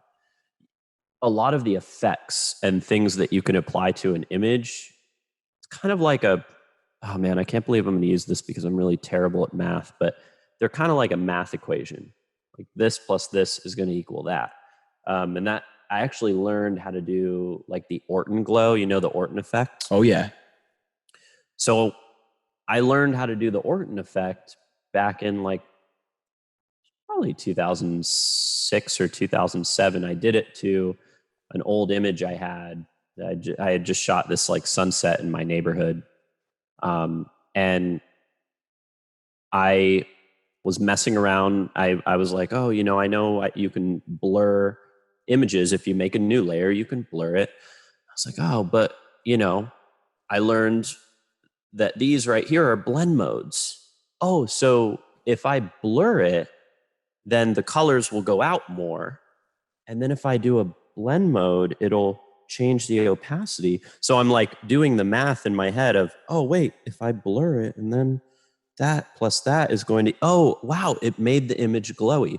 So I didn't know that was a thing at the time. Right. I didn't know that was an established thing called the Orton effect. And of course it was done far, beyond, before Photoshop was a thing.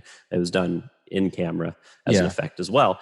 But I learned how to do the techniques, a lot of the techniques that I still apply now, by just messing with the program and getting comfortable and familiar enough to be like, oh, you know what? Oh, I need to add contrast there. Oh, you know what's great for adding, tonal contrast is the high pass filter. Okay, make a new layer, high pass. Oh, but I only want to apply it to that part of the photograph, not I only want to apply it to the bottom, maybe not the top. Well, let's make a mask. I learned what masks do. So it's all about adding these tools together to achieve the result that you want. Like anything is possible. You just have to have the right knowledge and tools and experience. And I don't know. I mean, maybe it's better to do it a different way now that all the YouTube tutorials exist. Like there's a YouTube tutorial for anything you could ever want to learn. Everything. Right? anything in life you want to learn is probably right. a YouTube tutorial. But at the time of when I got started, I didn't know what to do. It's just a program. I could not afford to go to the store and buy like a big manual on Photoshop, and I had an illegal copy of Photoshop anyways. I don't know. That's the only way I could learn. So I just would open up random old photos and random documents, and I'd draw and I'd paint and I'd change the opacity and I'd invert it and mirror it, and then start messing with the different selection tools. Like you can learn if you just, I guess that's how I've done most of the things in my life, though, is just like take everything for a test drive and hope it works, Like I don't read the manual, just kind of like mess with something, fail. And then eventually after like 5 fails, you get that success and you're like, all right. Dude, that's the best way, I think. I mean, there's nothing like failure to make you go, well, I mean, it resonates so much harder. Like, you gotta don't do that again. I mean, I guess there's some people who can succeed without failing, but I don't think it's as valuable as of an experience. I think the failure part is, I think you end up biting yourself in the ass when you don't fail, and you just succeed, and then eventually, once you finally do fail, it's like, I don't know how that would be as an experience if you had just been built up to success up until that point the entire time. You know what I mean? Yeah. Well, some severe ego loss if you think that, you're going to succeed all the time and then one day you don't. Like that's going to be a lot rougher. That's a rough fall.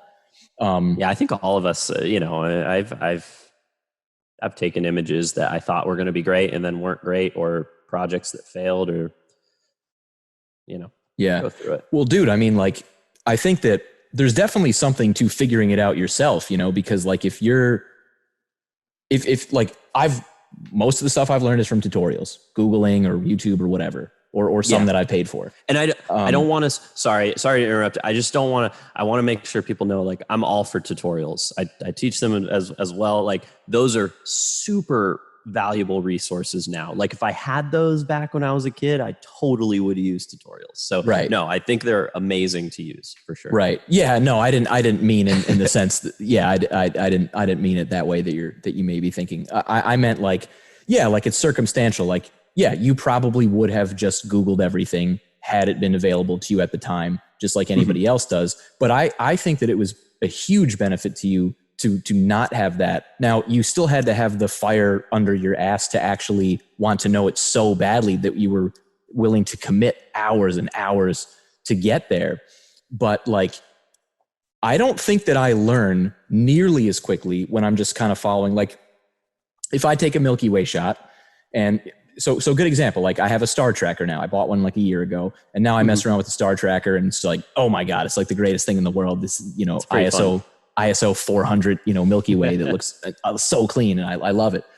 But, like I wonder at how much more adept I would be with that star tracker had, or anything, any editing thing, had I stumbled upon it myself, had this euphoric sort of aha moment, and then thought, this is amazing, and I get it. I've engineered it from seed to plant. I think that's like you said, it's such a more valuable experience and so much more memorable than sort of like following something step by step, completing it, being happy with the image, but not exactly being able to recollect how you got there. Yeah, I think, you know what else? Either way, the experience is really key. Because if you just follow tutorials and that's all you do, and that's really the only practice and experience you're going to get, you're just going to kind of end up replicating what you see anyways. Exactly. You're not really going to build your own style or aesthetic. And I don't feel like that's a good way of expressing creativity either. I think it's good to take tutorials and then be like, oh, like, and look at bits and pieces and say, wow, that's really cool. I hadn't thought of that as a way of doing that before. I'm going to take that piece and put that in my arsenal, in my toolbox. And then maybe watch another tutorial and oh, well, that's how that person does it. Oh, that's cool. I'm going to take that part and put that over there. And you build your own toolbox to work from. And I think the toolbox should always have some of your own experience. Like somebody just, and this goes far beyond Photoshop, but going back to Photoshop, it's like just mess around with the program and see what things you enjoy using and why. Yeah. And just keep adding things to your toolbox. And this could be applied to really anything. It could be applied to shooting too, like certain shooting techniques as well. Like seeing, I've learned things from my colleagues, just hanging out with friends and being like, oh, that's that's cool. Oh, interesting. That's how they do that. That's cool. I had never thought about that technique for a certain thing, Yeah. Do you have like any other particular, like known landscape or cityscape or time lapse photographers that you like love to shoot with or love to hang out with or anything like that? Like my buddy up the street, we went to college together, and he's a filmmaker, and we really like to shoot together. He's not really in social media or anything like that. But he does it as a career, and we just we've been best friends for a long time. So I go out and shoot with him, and we'll just go explore, and it's usually pretty casual. He also shoots usually different stuff than me. Like he's a little bit more lifestyle. He's a filmmaker, and he does commercial shoots, but he also shoots a little bit of lifestyle and surfing and stuff like that. So a lot of the times he'll be on like a 50 millimeter capturing, people walking around and different things happening. And then I'll have my wide angle lens and my telephoto trying to get landscape shots. Other friends, I have a lot of great friends in the industry, just different colleagues. Like I shoot a lot. I've shot a lot with Andrew Studer and who else? Like Ted Gore and Alex Noriega and Aaron Babnick and all those. Cool. Like a shot with Gavin Hardcastle and Nick Page and some of them. So they're all friends. Like the whole industry is incredible. And if I do bigger trips, I'll usually shoot with these people. Like Marco Grazzi, I teach a lot of workshops with him. He's an awesome person, and his girlfriend Jessica is amazing too. So I haven't met a lot of. Most of the people I've met in the industry are pretty awesome, and I'd be happy to shoot with any of them. But as far as like locally here in San Francisco, like who do I shoot with a lot? It's mostly just my friend Joe, or I'll go out alone and hang out. Yeah. Do you, you posted a video, I remember like a month ago or something, where you were like, I went out in San Francisco, and it might've even been what you were talking about earlier, where you took your point and shoot, and you were kind of like, I found that I've been kind of bored lately with shooting around in the city or something. So it was something like that, right? It was that one YouTube video that you posted. And I was just thinking about how like I think so much of it has to do with just whatever, like it's always relative, like I'm in Philly. I'm like out of ideas for Philly. It's like, I kind of, I don't know. I just find it really hard to shoot there because it's like, I feel like I've kind of done everything. And yet like, if you put me in San Francisco, dude, I would be out every single day. I would be like, oh, this is the greatest. But I suppose it's for you, maybe in San Francisco, there's probably times where you're like, man, what haven't I shot here? I mean, does it feel like that with you a lot? Yeah, for sure. I've gone through phases. There was a long phase where I didn't even shoot here at all because I thought I had done everything, and I left all my shooting to travel. It doesn't matter where you live. If you've been shooting somewhere almost every day for, 8 years. Right. It's tough not to, feel like you maybe have explored the things that there are to explore, not get burnt out. But what I realized, the thing that helped me is in the start of 2020, I just started going on walks, like really long walks around the city. Like I would just put on walking shoes and pack a backpack with no camera. Like I didn't bring my camera with me, and I'd just walk for like 20 miles. And I found so many cool things that I had never thought of before, things that I'd driven right past in my car. And I started taking that more into consideration and doing daily walks and daily hikes. And every single time I went out, I started finding new inspiration of things I wanted to capture. And then that's when I made that video. I brought out my camera bag, and that was the first time I brought out my camera bag. It had been 2 or 3 weeks since I had actually taken pictures because I had gotten back from a trip, and then I just was in post-processing, and I didn't bother shooting San Francisco. And that was the first time I went out and shot. And I shot some images I was really happy with during that that video, like the abstracts and the trees and some of the Golden Gate Bridge. And I think it's because I kind of refreshed my creativity, and I refreshed my inspiration for the city that I live, San Francisco. Mm-hmm. And ever since then, I've stayed inspired. Like if I could go out and shoot, if things were lifted and it was safe to go out and shoot, I would totally go shoot most days. And some days would be with the camera bag, shorter walks. Some would be just with the point and shoot in my pocket. And then other days I actually bought a bike too. And I'm planning on, rather than driving to photo locations, I'm going to just bike around. I'm going to put a tripod on the back and a small camera bag with one camera, 2 lenses, maybe put the bag on my, or put a backpack on. And I'm just going to bike around the city, mm-hmm. see what I see. You know, if I see something interesting, I'll stop. But yeah, I think it took doing things differently to keep me inspired here. The whole like get in your car and drive to a spot and then like get out and there, you know, shoot some images. That wasn't cutting it anymore. There needed to be an adventure aspect. There needed to be more of an experience. There needed to be, just something I can look back on and be like, man, that was a blast of an adventure. I wanted more of a story to tell. Yeah. The images at that point, I think. Yeah. I've been working on that. Yeah. Yeah. I mean, it's like, you wonder if like the endorphins are some sort of the things that kind of bring on the creativity. It's like the excitement of just like, I'm just happy. I'm happy and I'm in the zone and I'm loving this. If like, that's the thing that gets your mind into that place where you're just thinking outside the box. I even think of like this one day before quarantine started, I packed up my backpack and I left my house, and then I walked around the city and I walked up to Twin Peaks, and it's a pretty far walk from my house, and it's pretty uphill, you know? Yeah. And I finally got to the top and I was like super tired, and the sky was gray. I was like, nothing's going to happen. I had my little point and shoot in my hand. And then all of a sudden a rainbow just started appearing right behind the middle of the skyline. I was like, oh my gosh. And it just sat there for a while. The sky turned pink. And of course, would it have been better to have my 400 lens and my Nikon? Sure. But would I have? No. I wouldn't have been up there with that stuff. I wouldn't have known to go up there with that stuff. That's a good point.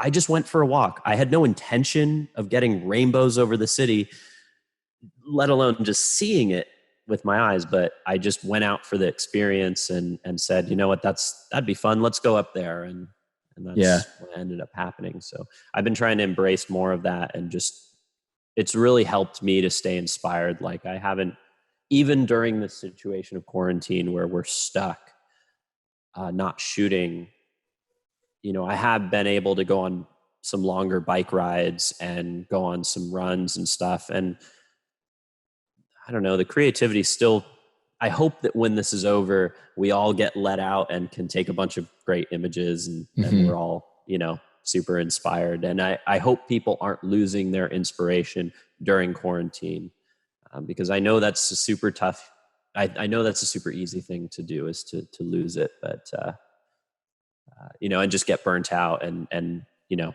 just get kind of complacent with this situation. But yeah. Yeah, that's cool, man. I mean, that's such a good sentiment. I think we have to call it at that, because there's nothing like leaving on the upswing. It's the George Costanza move, you know? For sure. Well, dude, thank you so much. You gave me a ton of time. We've been doing this for like 2 hours now. Did you know sweet. That? Yeah. Nice. It's great. So I hope maybe some of the questions and some of the chats that we had avoided, you know, sort of the autopilot responses that maybe you've come to expect. Yeah. I mean, we just had a conversation, you know, it didn't even feel like questions and answers, which is good. Cool. For sure. Cool. Yeah. I love that.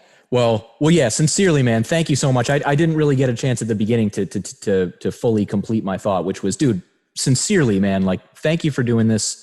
I really look up to the stuff that you do. I know you inspire a ton of other photographers. I mean, you know, a couple of the guests I've had, like what this guy, Sam Woosley, does like amazing work, really good time lapses, lives in LA. And cool. I think we were talking about some of the people that had sort of agreed in some aspect to come on the show. And I was like, oh, like Michael Shainblum. And he's like, Michael Shainblum, dude, that guy's Instagram is God tier. That's what he said. God tier is what he called it. And I was like, yeah, it's putting the straight gamer term on the Instagram feed. Nice. No, thank you so much. I appreciate you having me on, and great conversation. I love doing these podcasts. Sometimes I can be a little tricky to reach. Sometimes I'm a little tricky to schedule with, but I always love doing these, and no, this conversation was awesome. So I appreciate you just considering me and having me on. Of course, man. Of course. Well, yeah, thanks again. And maybe when this whole thing is over, I don't know, I'll see you at a photo pills thing, or I'd love to get back to San Francisco. It would be awesome to meet up or something. Yeah, no. Hopefully when this thing is over, I'm going to leave San Francisco. Yes. Fair. I'm good. Well, the first thing I just want to go visit my parents. I just want to go hang out with them. But after that, I'm going to go somewhere and take some kind of picture that isn't in San Francisco. Right. Yeah. Well, like you said, but then some turquoise water. Yeah, exactly. But then after that, we can definitely go shoot in San Francisco. So Yeah. let me know when you're here. Yeah. Okay, cool, man. Well, thanks again, dude. And have a good night. Cool. Yeah. You too. Thanks so much. Take care. All right.